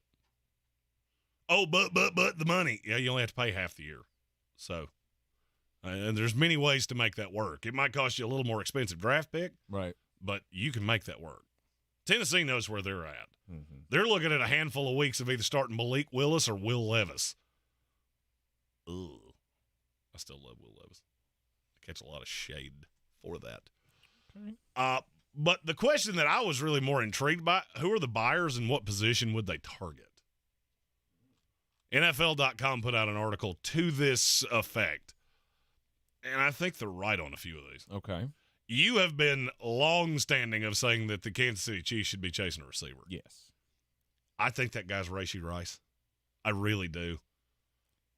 To me, Rashee Rice is a fine piece, but I want a guy, and Mecole Hardman ain't it. Like, I forgot you were still here. They went back and got Mecole Hardman from the New York Jets, and okay, I mean, you're like filling slot here. All right, so who's that guy? Different guy. All right, so who's that guy? Idea. Kansas City needs. You know me. I've used this line many, many times. Mm-hmm. Saying you have a problem doesn't mean squat to me. What is the solution? Hollywood Brown. That'd be an improvement. Would it? I don't know if you. I mean, I don't know what you'd have to give up to get him. Probably a 2nd-round pick. I'm out. 2nd, 3rd-round pick, somewhere in there. I'm out. That's the point. Yeah. Kendrick Bourne. No, he's much of the same of what I've got. Yeah. That's the ballpark that you're in here. Mm-hmm. There was only one. I mean, there was only one name that you could add, and you're not going to because he's in your division. It's Devontae. It's not Devontae Adams. Right. It's not going to happen. But there's not another one out there. There's not another team going, hey, let me give you this superstar wide receiver. If the Tampa Bay Buccaneers were, 1-5 right now like they should be, then maybe they could have been in this discussion. If we could have got something from Kansas City for Godwin or Evans, more than likely Godwin. Okay. I'd like that. I still think they need one. I'm not saying that there's one out there for you to get. There's no deal to be made here. You went and got Mecole Hardman. Okay. Rashee Rice is your guy. You're moving on. You're going to be just fine with Patrick Mahomes. I agree. That's a necessity. That's not a necessity. That's just a vanity at this point. And that's kind of where I'm at. Philadelphia Eagles. If you had to add a piece for Philadelphia, what would it be? And don't give me Julio Jones. I would say in the secondary. That's where I'm at. Yeah, I mean, I've got too many injuries. If a corner was available, one of these high-end safeties, whether it's the one I would really like is Kyle Duggar, but I don't think New England's going to come off of him. I would be making Jackson. Kareem Jackson's one I thought about. Justin Simmons is one I thought about. But I really want to do something that ensures that Josh Jobe never steps on a field ever again. Oh, it's too early for that, isn't it? No. Never again? Just never again. After what I saw him put on tape against my New York Jets and the cherub himself, Zach Wilson, I'm good. I hear you. I feel like Buffalo should be in the market to add a corner. Yes. Because that defense is just different without Tre'Davious White. And then there's the one that I keep coming back to. And I feel like this team should do this, and I know I've already said them to another player because that's not going to happen. It was just an example. Baltimore needs an edge rusher. Jadeveon Clowney's been fine. David Ajabo has been hurt pretty much since you drafted him. Right. And Odafe O has just not been all that good. But if you could go get a guy like Brian Burns, would it be worth it to you to give up 2 first-round picks to get Brian Burns? I think it would be for me too. Absolutely. I would prefer to go get Chase Young because I think this is going to be cheaper, but because Washington has a big old problem. When they declined that option, he and Montez Sweat are both up at the same time. Right. You only get one franchise tag. If I give you 2 first-round draft picks, will you give me Brian Burns and Miles Sanders? I'm not paying that contract to Miles Sanders. Yeah, that's true. He's got a lot of money on that. Yeah, I'm good. What did they get? Can we talk about Jeremy Chin? How much? If I give you 2 first-rounders, I know he's on IR, but could you chuck him this way? No. Because he would be fun. No, we're not going to do that. If he wasn't on IR, he would be dealt before this deadline was up. He's on an expiring deal. They're not using him. So why in the world would I not do that? Right. I'm just saying you're not getting them both for 2. Yeah, you would have. 100% you would have. If any team came to them and said, we'll give you 2 first-round picks, and you didn't do it, Scott Fitterer, you should just change the locks to his office and not tell him. Just let him show up and go, but I can't get in the building. Yep, that was the point. That was exactly what we were trying to do, Scott. Bye now. Yeah. You're in the Sportsocracy. This is ESPN Asheville. 92.9 FM, 880 AM, and 1400. Jeremy's got more bangers coming up next. He's got his favorite parlay of the night, Thursday night football tonight, college and pro. We'll have the daily draft coming up at the top of the hour, and we'll continue with the Threadbare Thursday here in the Sportsocracy next. The season we've all been waiting for is here. No, not that one. The season of the Big Orange Tent is underway in western North Carolina. The area's largest selection of Halloween costumes, decorations, and accessories is at the Big Orange Tent at the Asheville Mall. Halloween Express is your one-stop shop for adult and child costumes, superheroes, horror icons, inflatable suits. You can find it all under the Big Orange Tent at the Asheville Mall. 10 to 8 Monday through Saturday, 12 to 6 on Sundays. Real estate isn't about properties, it's about people. I'm Clarissa Hyatt Zach with eXp Realty, your native realtor serving all of Western North Carolina. I will work hard for you, and I believe in doing the right thing every time. I market each of my listings to reach out-of-town buyers. I use a professional photographer and drone video on every single listing, as well as collaborate with agents across the country to find your buyer. Check me out online at clarissasellswnc.com or give me a call at 828-774-6343. It would be my pleasure to assist you through the real estate process. The Asheville Championship returns to Harrah's Cherokee Center in Asheville November 10th and 12th. This year's field is the best yet. The Clemson Tigers, Maryland Terrapins, Davidson Wildcats, and the Blazers of UAB. 4 exciting matchups with a champion to be crowned at one of the premier early season tournaments in college basketball. For more information and to get your tickets, go to AshevilleChampionship.com. That's AshevilleChampionship.com. It all starts in Asheville November 10th and 12th. Proudly sponsored by Ingles Markets.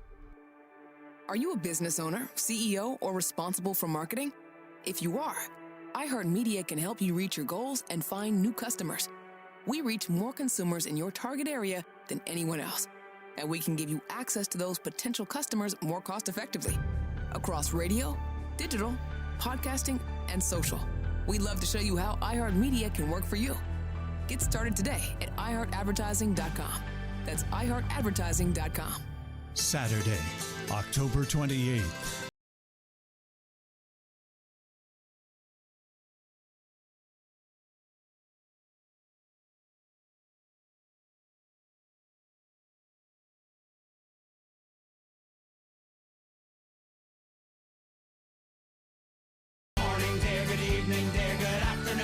Don't miss Dropkick Murphys live October 28th at Rabbit. The future of joint pain relief is here. It's QC Kinetics, advanced regenerative medicine. This is amazing stuff. If you've been told more steroids or surgery are your only options, don't be so fast. Get a second opinion and learn more about how you can harness your body's own healing agents to attack that joint pain. I'm talking lasting relief. QC Kinetics doesn't mask the pain. These treatments go to the very root of the problem using concentrated healing properties placed directly in your joint to restore and repair that damaged tissue. Imagine living your life this fall with no more pain in your knees, your hips, your shoulder, your back, with no drugs, no downtime, and no surgery. Listen, life is about motion, and QC Kinetics is giving people their lives back with these all-natural treatments. Call the local medical professionals and get a free consultation today. QC Kinetics, the nation's leader in regenerative medicine. Call 828-333-9517. That's 828-333-9517 in Asheville and in Greenville. 828-333-9517. The beauty of parlays, you put very little on it, and you don't have to hit many of them to pay it off.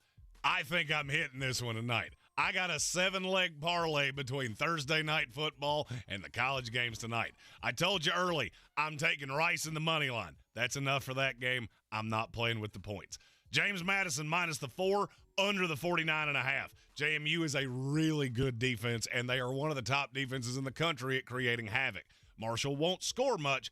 Give me the under 49.5. James Madison minus the 4. In Thursday night football, Jaguars in the money line. Over the 40, Travis Etienne, anytime touchdown scorer. Chris Olave, anytime touchdown scorer. You take all those, take them to betus.com, put 5 on it just like I am. That pays off $522. Take those wagers to betus.com. Use our promo code Sportsocracy. Get a 125% deposit match on your initial deposit and up to 30 risk-free bets so you can wager football with us all season long. This is your Exergen Temporal Scanner weather forecast on ESPN Asheville. Right, getting into our afternoon and seeing the clouds and the chilly weather sticking around. Some of us maybe not even hitting 50 degrees today. Slight chance of a shower early. Overnight tonight, a chance of showers early, then some clearing later. A little breezy, 42, 30s in the normally cooler spots. Tuesday, sunny, 60. On Wednesday, sunshine milder, 66. Thursday, sunshine, 67. From the Weather Channel, meteorologist Ray Stajic. How powerful are new power scratch-offs? More powerful than this hair metal band's signature scream. No way, baby! Power scratch-offs are packed with prizes and have power spots for more cash wins. Show me the money! Feel the power of a win! With power scratch-offs from the North Carolina Education Lottery. Must be 18 to play. Approximate overall odds of winning range from 1 in 3.23 to 4.57. Problem gambling helpline 877-718-5543. The Asheville Championship returns to Harris Cherokee Center in Asheville November 10th and 12th. This year's field is the best yet. The Clemson Tigers, Maryland Terrapins, Davidson Wildcats, and the Blazers of UAB. 4 exciting matchups with a champion to be crowned in one of the premier early season tournaments in college basketball. For more information and to get your tickets, go to AshevilleChampionship.com. That's AshevilleChampionship.com. It all starts in Asheville November 10th and 12th. Proudly sponsored by Ingles Market. The iHeartRadio Asheville Pro Football Pick'em Challenge is back. Just log on to WWNC.com and go to contest, and you can sign in to make your picks. Each weekly winner wins a $50 gift card to Asheville Pizza and Brewing. Make your picks now. Tired of a job with no spark? Then join Emery Electric, the Southeast's premier electrical contractor. Competitive pay, a supportive team, and career growth await. Power up your career. Visit EmeryElectric.com/careers. That's EMORY electric.com. Gillette Intimate gives guys a gentle and easy shave on there, and around there, and even under there. Don't treat your groin like junk. Respect it with Gillette Intimate, the best a man can get. Buy now at a retailer near you. From the Ingles Studios, this is ESPN Asheville, WPEK, W225CJ Fairview, WMXF Waynesville, and iHeart Radio Station. Now, your chance to win $1,000. Just enter this nationwide keyword on our website, check. That's check. Enter it now. Log on now to ESPNAVL.com. The Sportsocracy. It fires me up, man. I love it. Say it one more time. The Sportsocracy. Shake it back! Beer City's best sports talk. It is gross. Just earlier. They are mature, actually. You just have to get to know them better. Your lunchtime dose of dumbassery. Live from the Ingles Studio.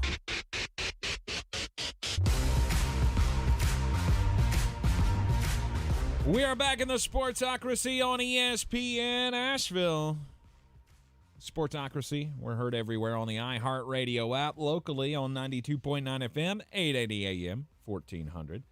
And, of course, you can watch us live in the Ingles Studio on the YouTube. You can hear us on ESPN Asheville. You can watch us on the YouTube.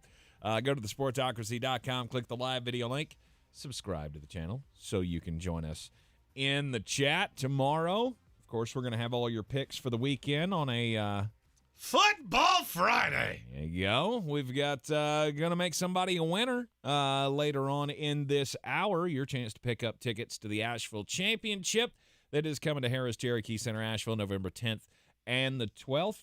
Proudly sponsored by Ingles Markets. We got the Clemson Tigers, Maryland Terrapins, Davidson Wildcats, and the Blazers of UAB all coming into town for this year's best field that they've had in the early life of this tournament, and we want to send you to it. We got a pair of tickets for you for each day of the tournament. Your chance to win coming up later on in this hour. Again, congratulations to Ray, who picked up the tickets to the Virginia-Carolina football game coming up at Kenan Stadium on Saturday nights. Of course, you'll hear that game right here on ESPN Asheville, your home for Tar Heel football and basketball, which comes up in just 2.5 weeks. But we're mired in the middle of the football season here. NFL, college football. Jeremy, you wanted to talk about today's daily draft, doing coaches of the year. Well, we talked about MVP yesterday at the third mark, which is where we are today, actually. I feel like offensive player of the year, that's two-man race. It's Christian McCaffrey, it's Tyreek Hill. Sure. I don't really know that there's even anybody else worth talking about. Well, I mean, depending on how many more 3-touchdown games Raheem Mostert has. As of right now, you could get Raheem Mostert at plus 5,000. Let's go. I'm going to pass on that. You never Tyreek Hill's plus 135, Christian McCaffrey's plus 230. Everybody else is plus 2,000 or more. Mm-hmm. Defensive player of the year, to me, that's a three-man race. Micah Parsons, who to me is way out in front. T.J. Watt, Myles Garrett. Aiden Hutchinson is the dark horse. Mm-hmm. Not really worth talking about. What is worth talking about to me, and there's not really a front runner, is NFL Coach of the Year. There are a lot of great candidates. I'll take the first pick if you want me to. Okay, you can go ahead. It's D'Amico Ryans. D'Amico Ryans. If he manages to win 7 games with the Houston Texans, for me, he would be 1, 2, and 3 on my ballot. Okay. Wouldn't even think about it. I would actually ask, hey, can I put Jim Schwartz on here just for posterity's sake? Because that's what I want to do. I mean, you said that you could, theoretically. Yeah, you can, but you're never going to get any support for it. No. It's got to be a head coach for the coach of the year. There is a assistant coach of the year. I was going to say, I believe there is an assistant coach of the year because last year Ben Johnson won that, didn't he? Maybe. Or sounds year before familiar. last or something like. Anyway, pretty sure he was the assistant coach of the year or the coordinator of the year, whatever that is. D'Amico Ryan, he was absolutely on my short list. He would not have come back to you if you hadn't taken him at 1. He's plus 900 right now, and I'm not going to lie, I have a sizable wager on it. And that's not bad. Yeah, I mean, I get what you're saying. 7 wins with this kind of a roster, first year in, absolutely. I have money on 2 guys. He would be on the short list. I have money on 2 guys. Because the other 2 I would be interested in, you're catching no value with whatsoever. Okay. I have a funny feeling it's the 2 you're getting ready to draft. Probably so. Because the number 1 overall to me is Dan Campbell. It's one of them. He's plus 250. Mm-hmm. I can't disagree with that. No, I mean, he has he's built this thing. Now they're a contender. Now they're legit, and now they're getting everybody's attention, right? Nobody's sleeping on the Detroit Lions anymore. Well, you can't. I mean, you had Greene yesterday on his show talking about how this is the best team in the NFL. So they're not sneaking up on anybody anymore. And, you did beat Kansas City. And that right there puts you out in front to me as coach of the year. I mean, this is just a Detroit team that they've even surpassed the sizable expectations that they had coming into the year. Mm-hmm. Now, this is where the schedule starts. I'm not going to say it firms up. You just have 5 less than impressive wins outside of you got 4 less than impressive wins outside of the 5th one, which was Kansas City. Mm-hmm. So I would like to see you beat a couple really good teams. For me, D'Amico Ryan's the reason I have him over Dan Campbell. The fact you beat anybody with what I thought about you coming into the year is just a testament to how great of a coach you are. Mm-hmm. All right, second one, I'll go with Mike McDaniel. He is the other one at plus 275. Because this is an all-timer offense, right? I mean, they're on pace for setting all kinds of records this year, and they are 5-1. They're the strongest, one of the strongest-looking teams in the NFL at the moment, aside from the Buffalo game, and those are going to happen. Well, Mike McDaniel's doing a hell of a job. I agree. And he absolutely is on the short list for Coach of the Year. No doubt. I think the thing that might get him is that you have so many players that are up for awards. Because, I mean, right now, Tua would be central in the MVP discussion. Mm-hmm. Tyreek central in the Offensive Player of the Year. Mm-hmm. And sometimes that will affect the guy because they just don't want to give all the awards to one team. This is the reason I didn't take him. But I get it. The question is, who else would you give it to? Are you gonna look at Mike McDaniel and go, he has all these stars, so I'm gonna give it to D'Amico Ryans? Even if Miami goes, 16-1 or something, you wouldn't do If that. they go 16-1, it'll be him in a walk. Right. I don't think they're going to do that. I don't either. But I'm just saying, how bad does that record have to be? D'Amico Ryans wins 7 games, and it's up for him and Mike McDaniel. McDaniel has to lose 6 games for that to happen. Well, here's where my brain went. All right, the Lions win a terrible division. Let's say Houston's better than we think, and they somehow make the playoffs. D'Amico will win this in a walk. Okay. That's the reason I have money on him. Okay. My next 2 are they're friends with each other. Kyle Shanahan, I think San Francisco is the best team in the league when they're fully healthy. Okay. I'm catching pretty good odds on him, plus 850 right now. And if there was to be a fall-off in Detroit, if there was a fall-off in Miami, Kyle Shanahan has de facto written all over him to me because he's never won one of these, which somehow surprised me when I found that out. Yeah. I don't pay a ton of attention to awards. I tend to remember who won them, but I don't remember 10 years down the road. But the fact that he's never won one is a little bit shocking to me. The other one, and you're going to call me a homer, is Robert Saleh. Jets make the playoffs without Aaron Rodgers. He's going to be up there very, very, very high. Yep. I have no problems with that because he would not have made it back to you. Yeah, plus 1,700, and he is the other one that I have a sizable wager on. Mm-hmm. Because the odds are just too good. You're telling me I go 17 on a 17-1 on a guy that I can draw that straight line pretty easily. Mm-hmm. You go 11-6, and I know that sounds insane, but look at the schedule. Right. The worst is behind you. And with that defense, which is what he is known for, I think there is a less than 0 chance he wins this thing. Mm-hmm. Now, from here, it gets fun. It does. You kind of got to go Reachy, narrative guy here. I just want to know how far we have to go before you take Todd Bowles. I will not take Todd Bowles. Well, neither will I. Because that is not going to happen. That schedule's going to even out, and they're going to be right where we thought they were going to be at the start of the offseason here. I really just said that so that you could reiterate that, because it's shocking how many people are saying Baker Mayfield's leading his division. Yeah, I'm aware of that. Mm-hmm. For now. He's leading the division for now. Yeah, give it a minute. Let him throw up a big old grumper this weekend and have Drake London score 2 touchdowns in that game, and we'll see how you feel about that division race after that. I'm going to go with Sean McVay. He's plus 2,500. Plus 2,500 for a guy who's been here, done that, and he has a similar, not to the same degree, but he has a similar story as DeMeco Ryans, right? We all looked at that team in the offseason, most of us anyway, and went, that's not it. I mean, you got Cooper Kupp, you got Matthew Stafford. Congratulations, you ain't got nothing else other than Aaron Donald on the defensive side of the ball. And somehow this team has come out and won games that you didn't expect them to. Puka Nacua has been the greatest draft pick in the 5th round since whenever, and if you can continue to win games and make the playoffs with this team, you got a shot. You're not going to necessarily – you're going to have to do something special to win it. He'd have to win the division. Right. He'd have to win this. Which is not going to happen. No. He'd have to win this division or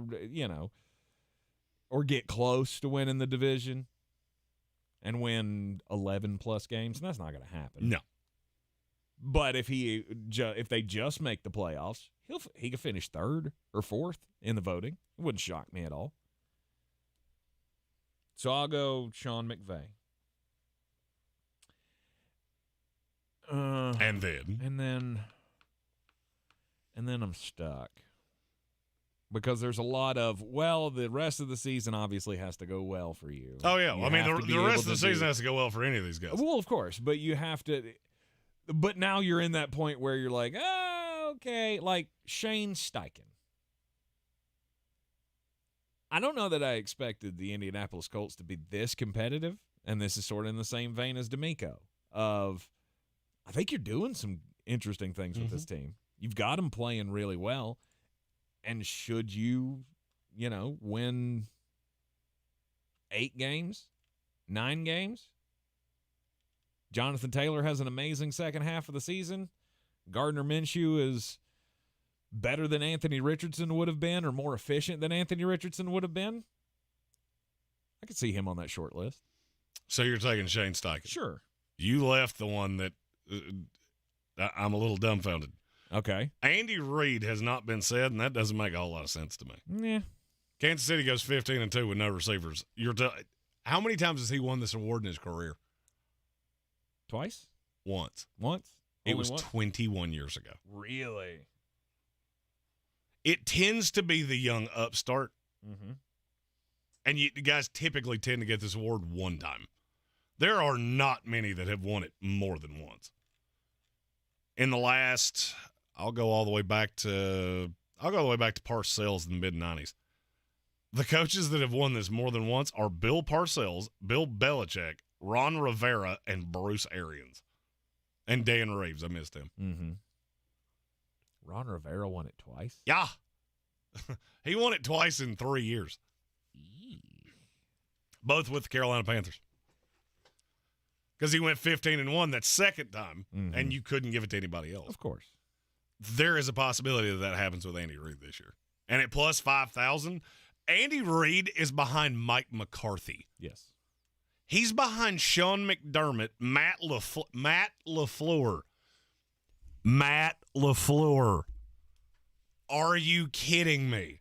What could the storyline be for the Green Bay Packers for Matt LaFleur to get this over Andy Reid? Oh, the Detroit Lions get lost at sea, and Green Bay wins this division. That's about all I got.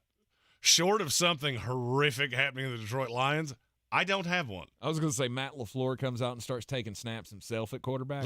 That's possible. Coach of the year. Just look at him laying it on the line for his team. He's out there doing the Brent Venables thing. And the other one I'm going to take is Doug Peterson. If they wind up as the 1 seed in the AFC and they reel through this and say don't lose another game for the rest of the year, which that's probably what it would take. But we're to the ninth pick. So yep. I don't have a lot of great choices left. No, you don't. I don't.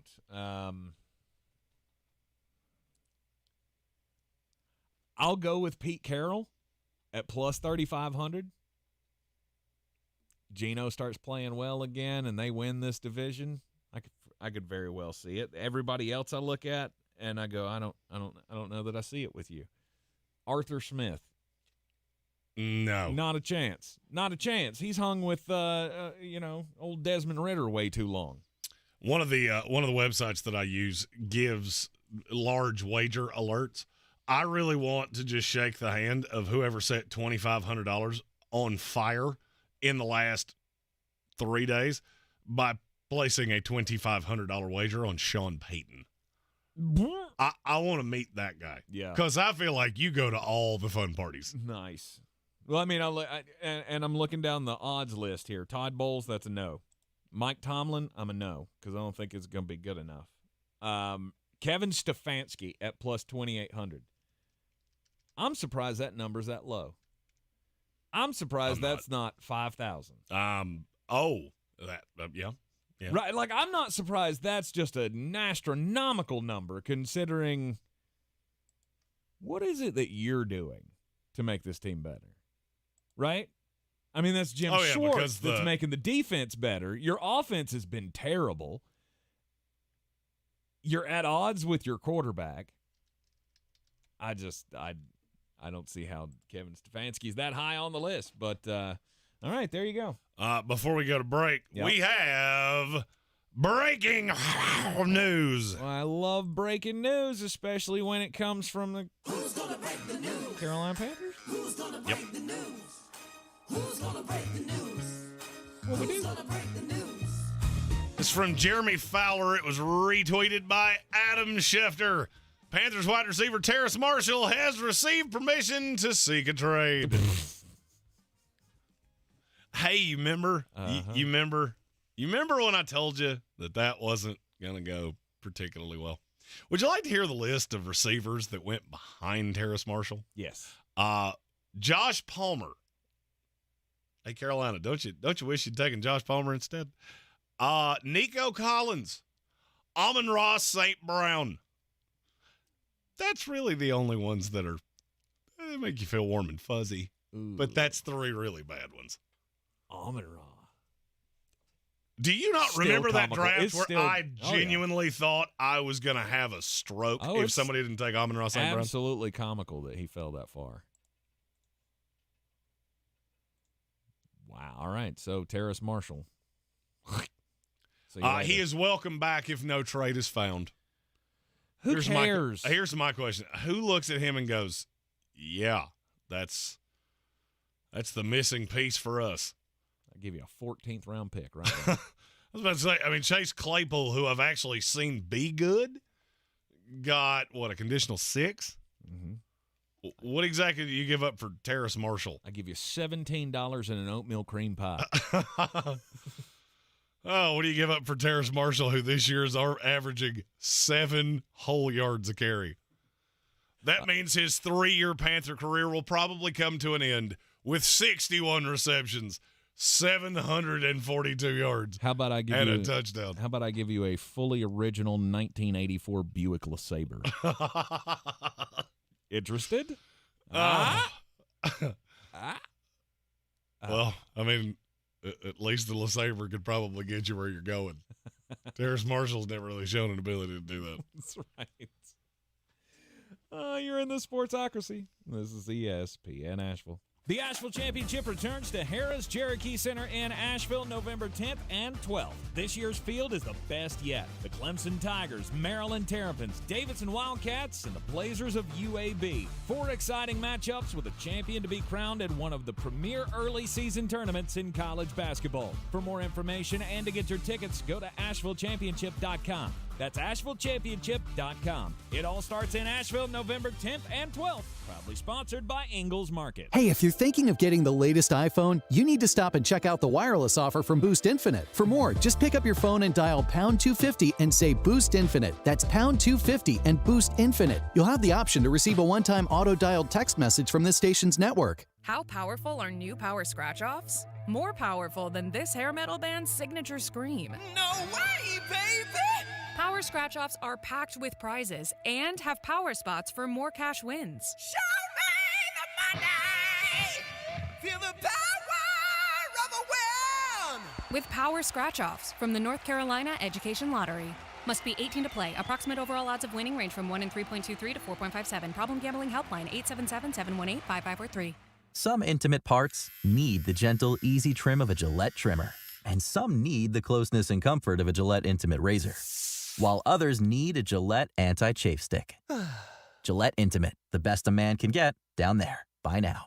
Meet Bruce. Hey there. He's a busy soccer dad who's trying hard to learn the game. Go for the end zone. Whoops. Luckily, other things come easy, like banking with Chase. On a tip from his banker, he set up AutoSave in the Chase mobile app. So what are you saving for, Bruce? Father-daughter soccer camp.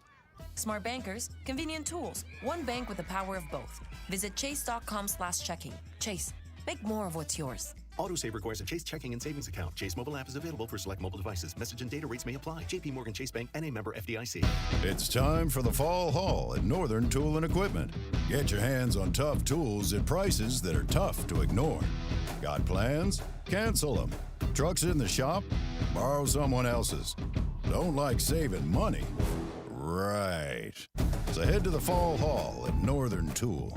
Back up the truck for the season's biggest event and save on generators, power tools, trailers, and more. Shop in-store or at northerntool.com. We're made for this. Running a small business is no small task. At Home Trust Bank, we work hard to prepare businesses for whatever tomorrow may bring. Your dreams are our business, and we have local experts who can help you plan for a successful future. Dependable guidance you need, and service you'll appreciate. At Home Trust Bank, we take your small business banking personally. Visit your local Home Trust branch or anytime at htb.com. Member FDIC. The best season of the year is here. Tailgate season. Monster Brewing presents this season's MVP. The Beast Unleashed. With 4 bold, familiar flavors. With 0 caffeine and 0 sugar. Beast Unleashed is your new pregame ritual. With white haze, mean green, peach perfect, and scary berries, there's a flavor for every fan. The Beast Unleashed. 6% alcohol by volume. Unleashed responsibly. Must be 21 or over. Beast Unleashed available at your local retailer. The Sportsocracy. Pull up your pants, take off the bra, and be a man! We are back in the Ingles Studio on ESPN Asheville. Your chance to win tickets to the Asheville Championship coming up in just a few moments. So wait for the cue to call. Mark it on your phone right now, 225-4988. Cue to call coming up in just a few for tickets to the Asheville Championship. But don't call it right now. No, don't call right now. Because then I'll be talking to myself for the next handful of minutes, and we don't want that. November 10th and 12th, Harrah's Cherokee Center, Asheville. AshevilleChampionship.com. Proudly sponsored by Ingles Markets. Your chance to win coming up. All right, Jeremy, the notion that we might have a Super Bowl overseas has come up in the last couple of days. And it's It's one of those things that I look at and I go, okay, I'm all with you, NFL, if you want to go international games here and there, right? I mean, we're almost at the point now where you can just say, okay, we're going to have one of these every week. I know it's not that often, but we've had And we've had London games for the last 3 weeks. Yes. We've got 2 Germany games. Yes. Coming up later on this year. I think we've got 2 more of the. And they really overachieved on those Germany games because they gave you 2 really good teams that play each other and 2 really awful teams that play each other. So one of those you should set your alarm for, and the other you should get real drunk the night before and sleep through it. Because, yikes. Patriots, Colts. Yay. Riveting television that will be. And I'm completely fine with you moving all of those games over there. I mean, I feel like we should just give them the crappiest of the games every week. Like, well, I mean, that's basically what we're doing anyway. Yeah, I was going to say this should just be, luck of the draw, right? Just whoever, every week we just decide, okay, you're the crap game of the week, you're going over to London. You're going over to Russia or wherever we're going to put games. I don't think we're sending them to Russia. The NFL will send them wherever they can. I guarantee you, if there was somebody in Russia that was interested in paying billions of dollars for it, they would do it. But there's not. I don't think they would right now. No, not right. Maybe not right Yeah, now. I was about to say. I'm saying these things happen years from now. Right? I was about to say, for a man that does a political show every day, you don't seem to be paying a lot of attention. We're going to set this up for after World War III, okay? Because it's not going to be great for a while in any of those spots. But here's my question. Why are we not doing international games in Canada? That seems like it makes way more sense. Yeah. No, we did that with Buffalo for a couple of years. We did. You remember that? You remember that? You remember when Buffalo was so unpopular in their own town that when we sent them to yeah.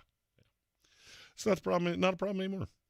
No, it's not. Now they got a whole mafia that I will be seeing very soon. Oh, yeah?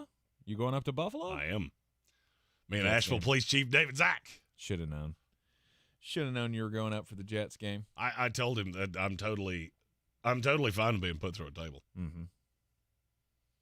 I learned how to do that in my little bout as a pro wrestler. I know how to fall. I'll offer to drive if that'll help. I can go. Oh no, we're flying. I can be the chauffeur. Oh no, we're flying. Jeremy don't drive durations like that. He couldn't take you in the car anyway. I'm pretty sure y'all'd kill each other by the time you got back. I'd sleep. 20 hours in the car. I hate road trips. Hate them. Just do they make an airplane that will come here? Let's take that. Let's do that. Just the thought, though, of Never having happened. a Super Bowl outside of this country is Never happened. Ridiculous to me. Never happened. The amount of money that puts into those NFL cities. I mean, you have teams that literally build stadiums to get Super Bowls. Mm-hmm. We're not sending one to Tottenham Hotspur Stadium. No. I don't know what that accent was. I do a lot of voices. I don't know what that was. I mean, it was fine. I've heard worse. I can't think of any right now off the top of my head, but I'm sure I've heard worse. I'm sure I've done worse. I'm just not. Usually I at least know what I was aiming for. That time I don't really know. Right. Yeah, this is a huge moneymaker for NFL cities, and not only that, it's for the fans, right? Or it's supposed to be. Well, I mean, here's the other chance. stupid part of that. Are we going to have a Super Bowl at 10 o'clock in the morning? No. No, but I could. Don't say but. There's no but to this. You're not taking the event that gets 170 million people to watch it and putting it on any time, but in prime time. Mm-hmm. Yeah, that's London. You want a Super Bowl? Cool. We're going to play it at 2 o'clock in the morning your time. That sound fun to you? We're going to make it a national holiday. Oh, we could play it earlier. We could play it a little earlier. No, you can't. Yeah, you can. I say this a lot. Cancel every plan we One had. of us is a marketing guy. One of us is not. I guarantee you that is never played outside of that 6 o'clock window. Because then the lead up, which you do and sell also ridiculously high priced ads, would start at 7 o'clock in the morning. Mm-hmm. We're not doing that. This is one of those articles that I read and go, oh, slow news day, eh?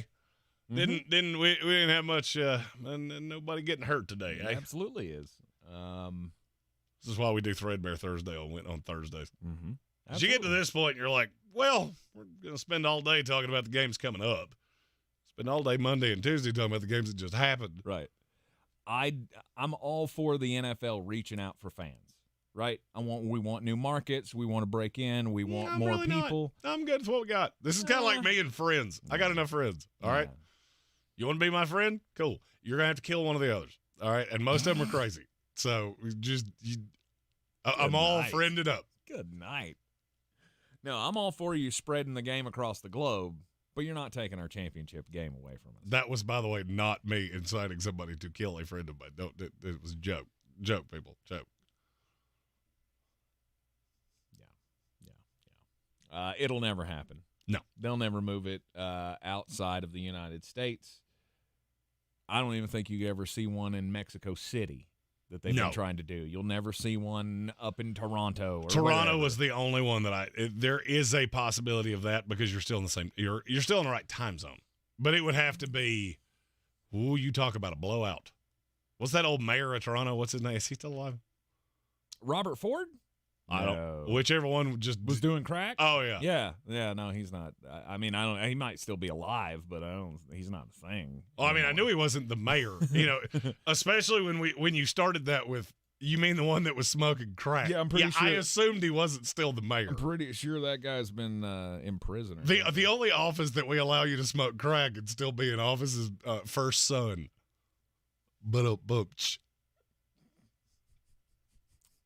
It's not an elected office. I'm glad you did it. Because I had to. No, he did die. He did die. I mean, I would love to say I was shocked, but I'm not. 2016.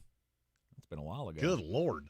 Wow. I thought he was just doing crimes on camera like 2 or 3 years ago. No, that was 2010 to 2014 when he was making all the headlines for, nefarious things. Man, time flies when you don't pay attention. Yeah, it absolutely does. Yeah, Rob Ford, dead for several years. Interesting. Yeah, no. Screw all of you. I mean that's the best way I could put it. I wish when it comes to NFL playoff games, Super Bowls, screw all of you. Frankly, I want to just put it in 4 cities. I want it in L.A., and we just rotate it every 4 years. Yeah, I'm not. L.A., Jerry World. I'm going to selfishly say Atlanta, even though the infrastructure of that is an absolute nightmare. Yeah, I was going to say, of all the cities that you could put on that list, Atlanta's not making that cut. Yeah, but it has the sweetest It does have the stadium. sweetest stadium. It has the sweetest stadium. Mm-hmm. Only 15 cities have hosted Super Bowls because none of the other cities have the infrastructure to deal with what we're doing. We're getting ready to see our first one in Las Vegas this year. That's going to be fun. So that feels like something I need to be. What, trying to go to? That feels like that's something I need to be in that city for. I might not come back. And if I do come back, I might weigh significantly less. We've been through this before, and I still maintain that's probably one of those things that you should just leave on the bucket list. Just Vegas? Yeah. Oh, no, I'm doing Vegas. And once I do it once, I'll probably do it a whole mess more times. That's why you should probably leave it on the bucket list. Well, I mean, what exactly am I going to do in Las Vegas? Don't answer that. I thought of 4 answers literally before the question even got out of my mouth. Uh-huh. I was going to say, sports betting going illegal here. It's not like, oh, nope. You were talking about the other things that are crimes. Yeah. I'm good with the rotation that we've got on Super Bowl games. It's never going back north again, I don't think, until somebody builds a new one. Like the Bills. Maybe the Bills will get it when they get their new stadium. It is not going I don't know. I don't care Come if on, we can take a risk, can't we? I don't care if you build one of those weird sphere things. If it ain't coming to New York City again, we're not doing it. Let's do it. January. And yes, I know that stadium's in New Jersey. Let's do it first week of February in Buffalo for the Super Bowl. Yeah, I'll pass. You're in the Sportsocracy. This is ESPN Asheville. This is your Exergen Temporal Scanner weather forecast on ESPN Asheville. Right, getting into our afternoon and seeing the clouds and the chilly weather sticking around. Some of us maybe not even hitting 50 degrees today. Slight chance of a shower early. Overnight tonight, a chance of showers early, then some clearing later. A little breezy, 42, 30s in the normally cooler spots. Tuesday, sunny, 60. On Wednesday, sunshine milder, 66. Thursday, sunshine, 67. From the Weather Channel, meteorologist Ray Stajic.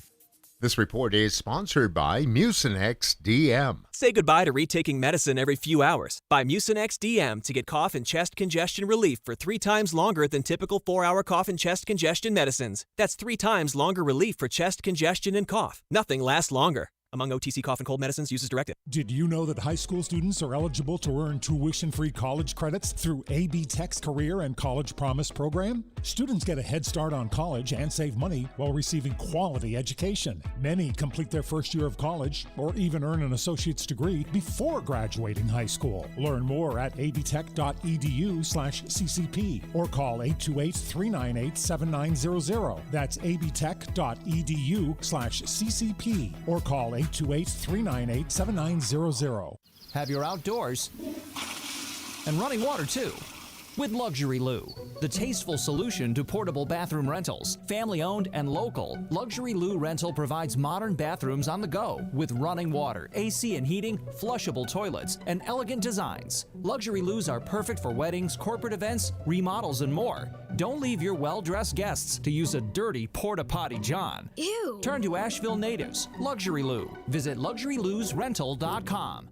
Some intimate parts need the gentle, easy trim of a Gillette trimmer. And some need the closeness and comfort of a Gillette Intimate razor. While others need a Gillette Anti-Chafe Stick. Gillette Intimate, the best a man can get, down there. Buy now. If cleanliness is next to godliness, look around the car right now. Is that very godly? Look, life comes at you fast, but so does WNC Auto Detailing. They have the tools to make your interior look like it's coming off the showroom floor. You don't believe me? Check them out on Instagram. All that filth and years of stains disappear. WNC Auto Detailing does full interior and exterior details with paint correction, and they do wax and ceramic coatings. Call WNC Auto Detailing at 455-3700. Premium care with a Southern hospitality touch. I believe real estate isn't about properties. It's about people. I'm Clarissa Hyatt-Zach with eXp Realty, serving all of Western North Carolina. Navigating the home buying and selling journey can feel overwhelming at times, and that's why having an agent who cares about you and your needs is key. I'm a native of Western North Carolina, and I close over a home a week. I'm an expert in the market, pricing my sellers correctly to net you the most money, and working as a skilled negotiator for my buyers. Please give me a call today at 828-774-6343 to set up a complimentary market analysis. The Asheville Championship returns to Harrah's Cherokee Center in Asheville November 10th and 12th. This year's field is the best yet. The Clemson Tigers, Maryland Terrapins, Davidson Wildcats, and the Blazers of UAB. 4 exciting matchups with a champion to be crowned in one of the premier early season tournaments in college basketball. For more information and to get your tickets, go to AshevilleChampionship.com. That's AshevilleChampionship.com. It all starts in Asheville November 10th and 12th. Proudly sponsored by Ingles Markets.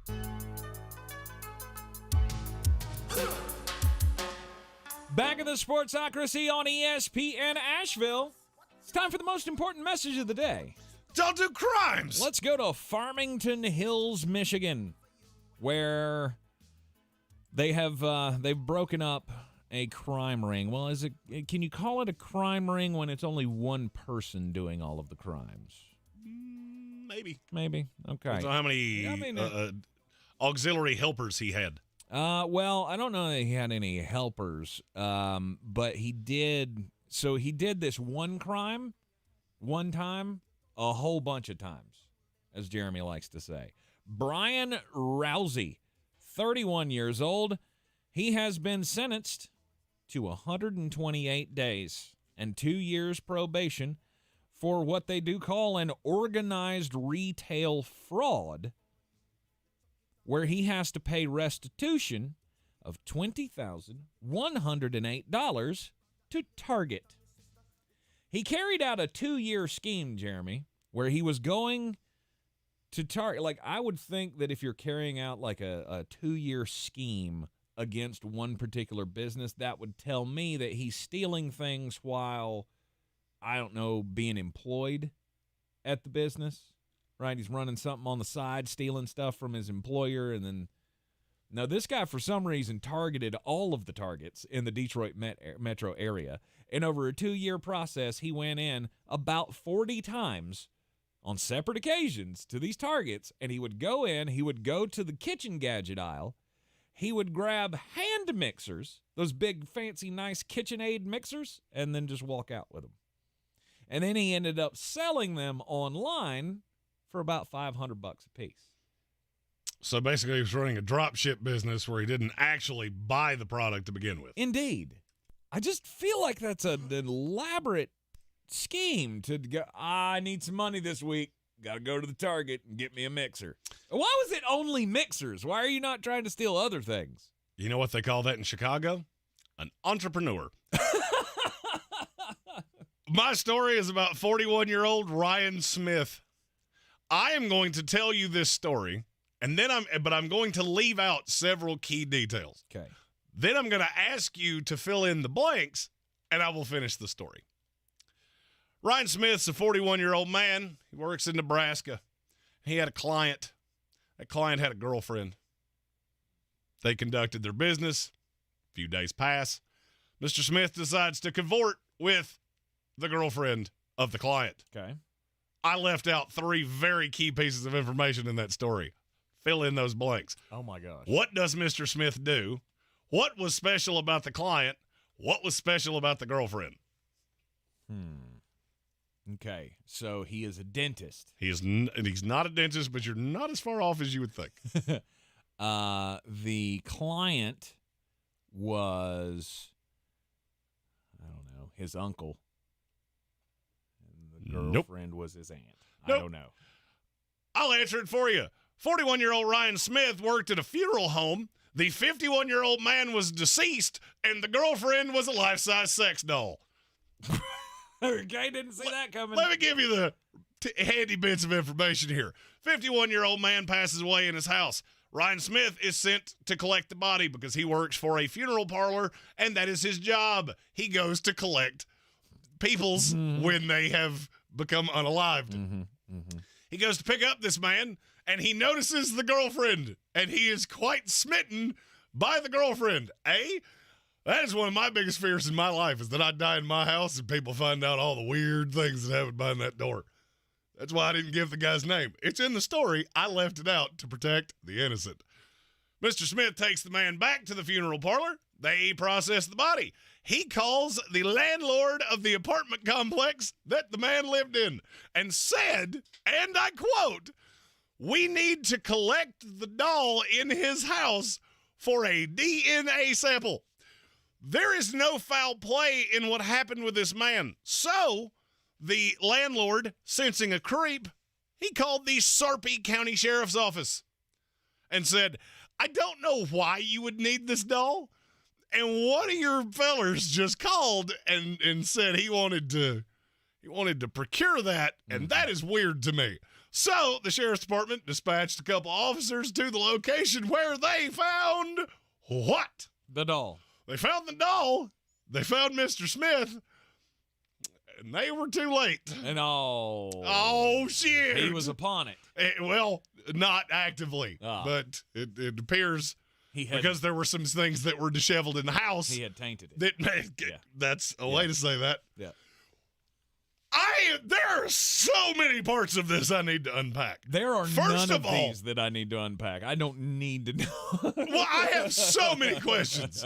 Why would you not, if that's what you're after, I mean, there are weirder things that you could be into, I suppose. Why would you not just buy one for yourself? There are certain instruments that you do not see a friend of yours have and go, "I want that one." No, you need a new one. You need a new one that has not been tainted by someone else. He's too cheap like me, though. Apparently. He's like, hey, he ain't using it. That's a hand-me-down. Now that you've said that, you and Mr. Smith do bear a striking resemblance to each other. Cheapman? No. Heavyset Baldwin was where I was headed. But I found this story last night. I was laying in bed. I couldn't sleep. I don't know that I have ever laughed as hard at an AP story as I did at this one. Because this is where I need interactive news. I need this guy to be made available for questions because I have no less than 20 of them, and I need them all answered for the furtherance of my life. Right. Why are we doing all these press conferences with politicians on their policies? I don't need to hear John Fetterman come up here and grunt like the Neanderthal that he is. No, but I definitely need to know this feller.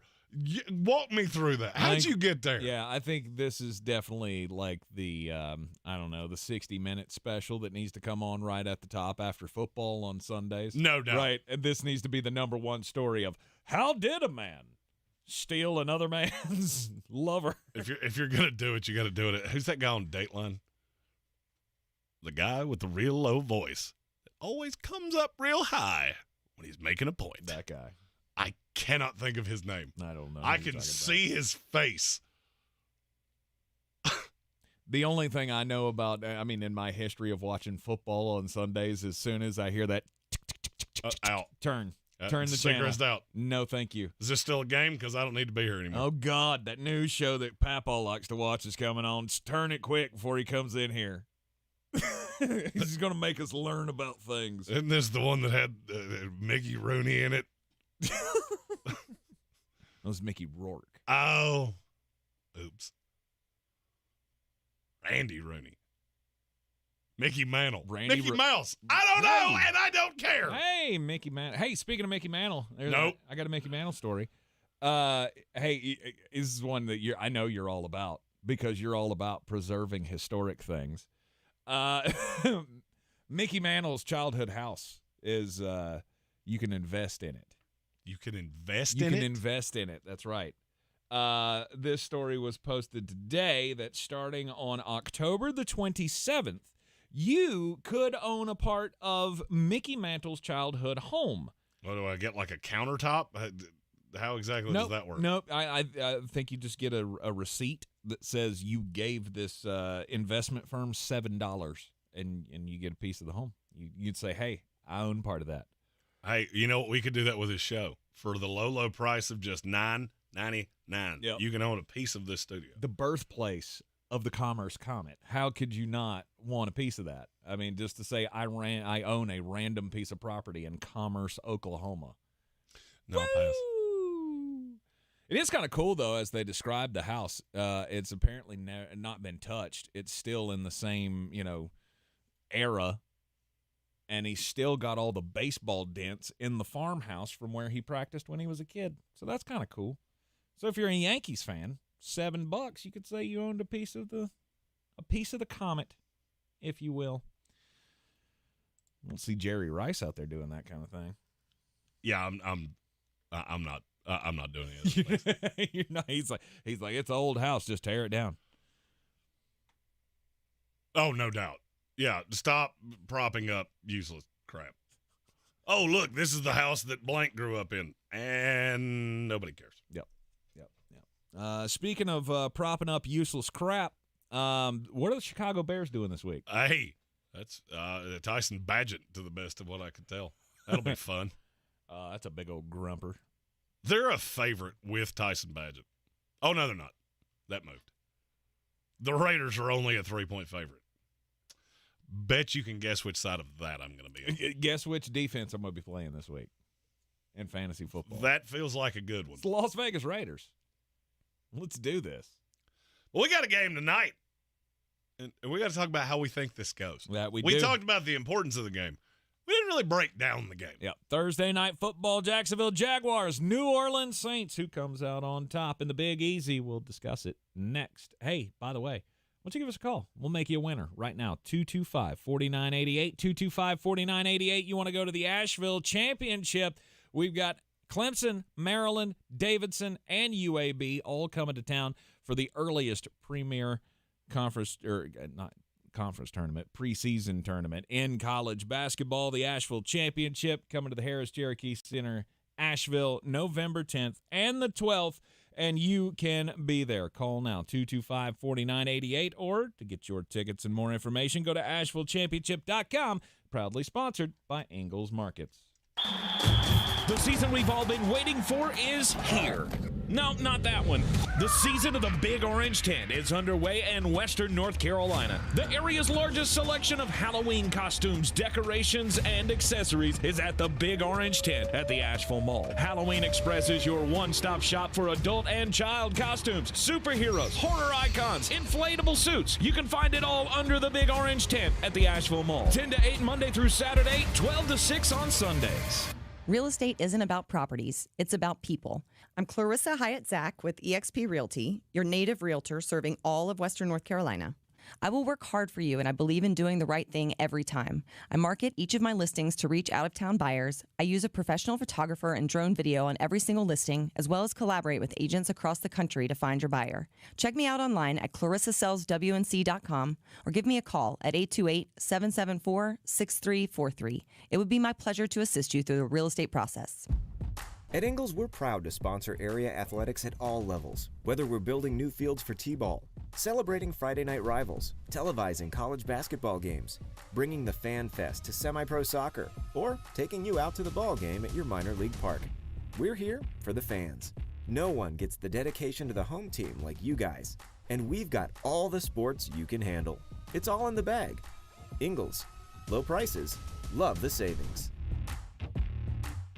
Hi, I'm Henry Winkler. My eyes are very important to me. My eyes connect me with things I love. I loved my late father-in-law dearly. He always lit up a room, but his vision dimmed with age. He had age-related macular degeneration, or AMD. And since partnering with Apellis, I've learned there's an advanced form of the disease called geographic atrophy, or GA. His struggle with vision loss made me want to help others know about GA's warning signs. For some, straight lines seem wavy, like when looking at a door frame. For others, blurry or missing spots can make it hard to read or see loved ones' faces. Many have trouble seeing in low light, making driving at night difficult. GA gets worse over time and cannot be reversed. If you've been diagnosed with AMD and notice vision changes, don't wait. Talk to your eye doctor about GA today. Learn more at GAWon'tWait.com. That's GAWon'tWait.com.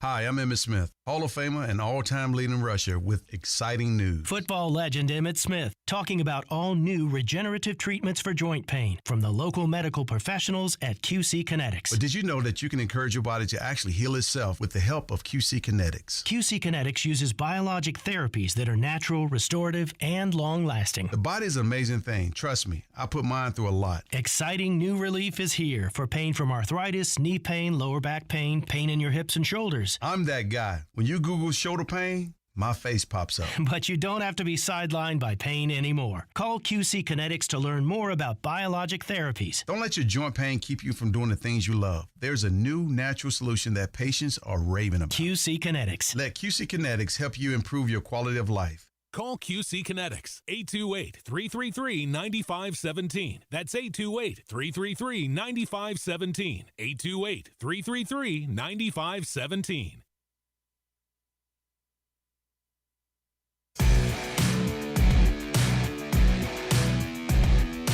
The Sportsocracy. Pull up your pants, take off the bra, and be a man. All right, tonight we've got Thursday night football. It's going to be the Jacksonville Jaguars in New Orleans taking on the Saints. Jaguars 4-2. Saints coming in at 3-3. Who can take the game? Who can win this thing? Will there be Trevor Lawrence?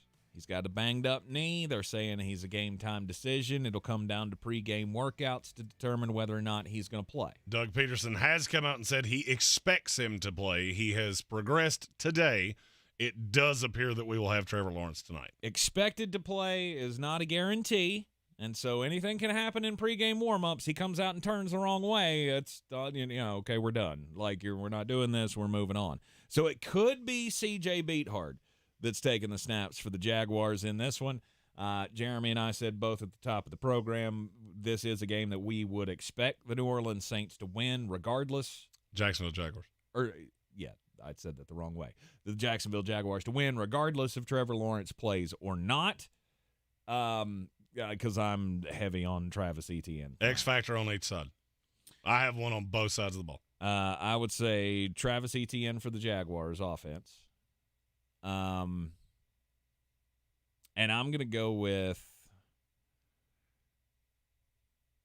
Rashid Shaheed. That is actually mine as well. For the New Orleans Saints. There's no Tyson Campbell tonight. So most likely you'll see Darius Williams on, I would say, on Olave.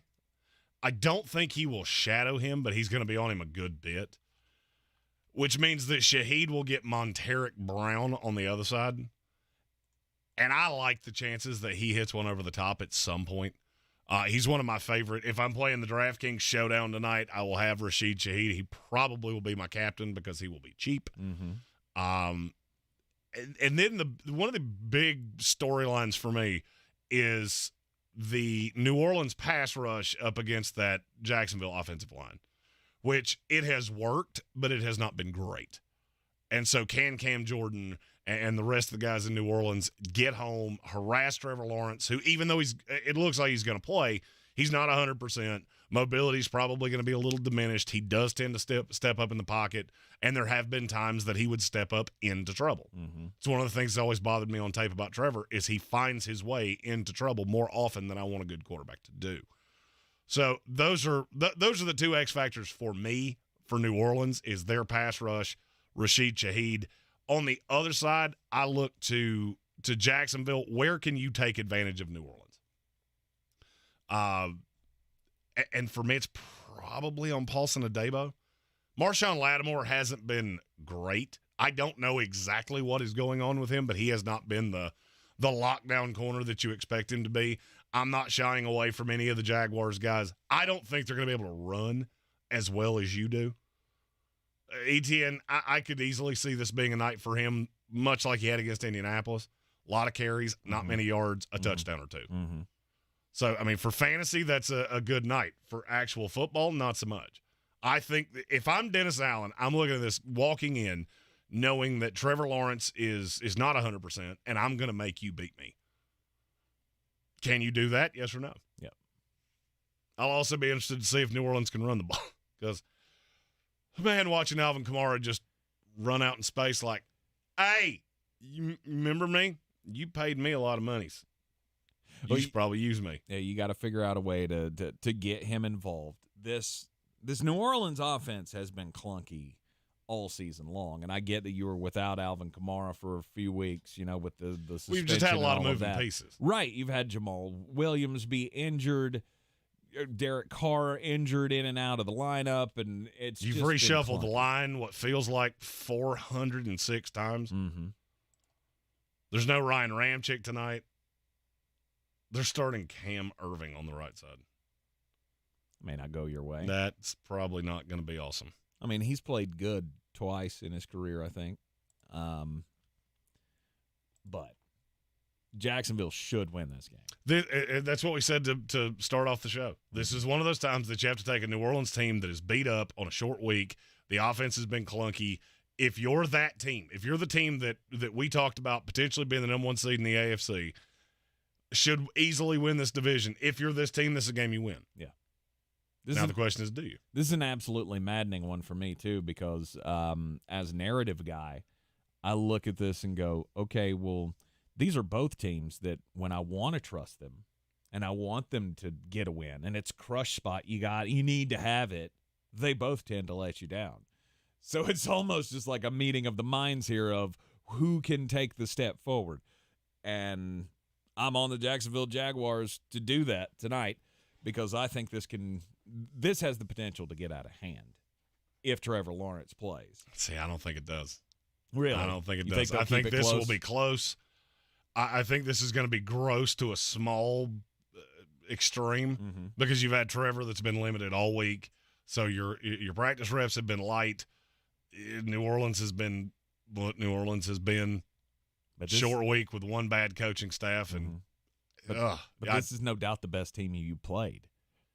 And the problem is you're 3-3. Give me a score for this game. Mm-hmm. I'll go 32-17. I'll go 27-21. Jaguars. Okay. All right. You're in the Sportsocracy. We'll see how those predictions play out tonight on Thursday Night Football. We'll be back with you tomorrow on a Football Friday. right here in the Ingles Studio on ESPN Asheville. This is your Exergen Temporal Scanner weather forecast on ESPN Asheville. Right, getting into our afternoon and seeing the clouds and the chilly weather sticking around. Some of us maybe not even hitting 50 degrees today.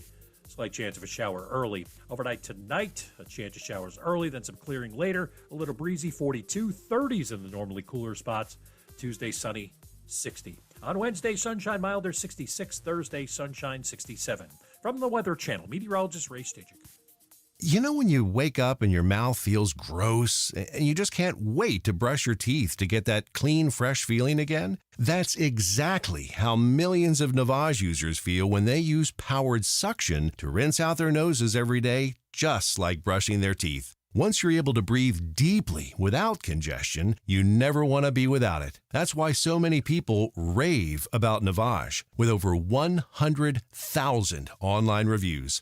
Feel the Navage difference for yourself. In less than a minute a day, you'll feel immediate relief from seasonal allergies and congestion after the very first use. Navage will also help you sleep deeper, snore less, and feel healthier, naturally, without drugs. Start breathing clearly again with Navage. Navage is available at Walmart, Walgreens, Target, CVS, Rite Aid, and online at Navage.com. Navage, Navage. Clean nose, healthy life. Okay, everyone, gather round. It's time for corny jokes about passing the torch. The team at Kirian's Welding was fused together solid. Thanks for all the late nights and early shifts. But double retirements mean the crew must bond with some certified new hires. You've both gone the extra millimeter. Indeed can help them hire great people fast. I need Indeed.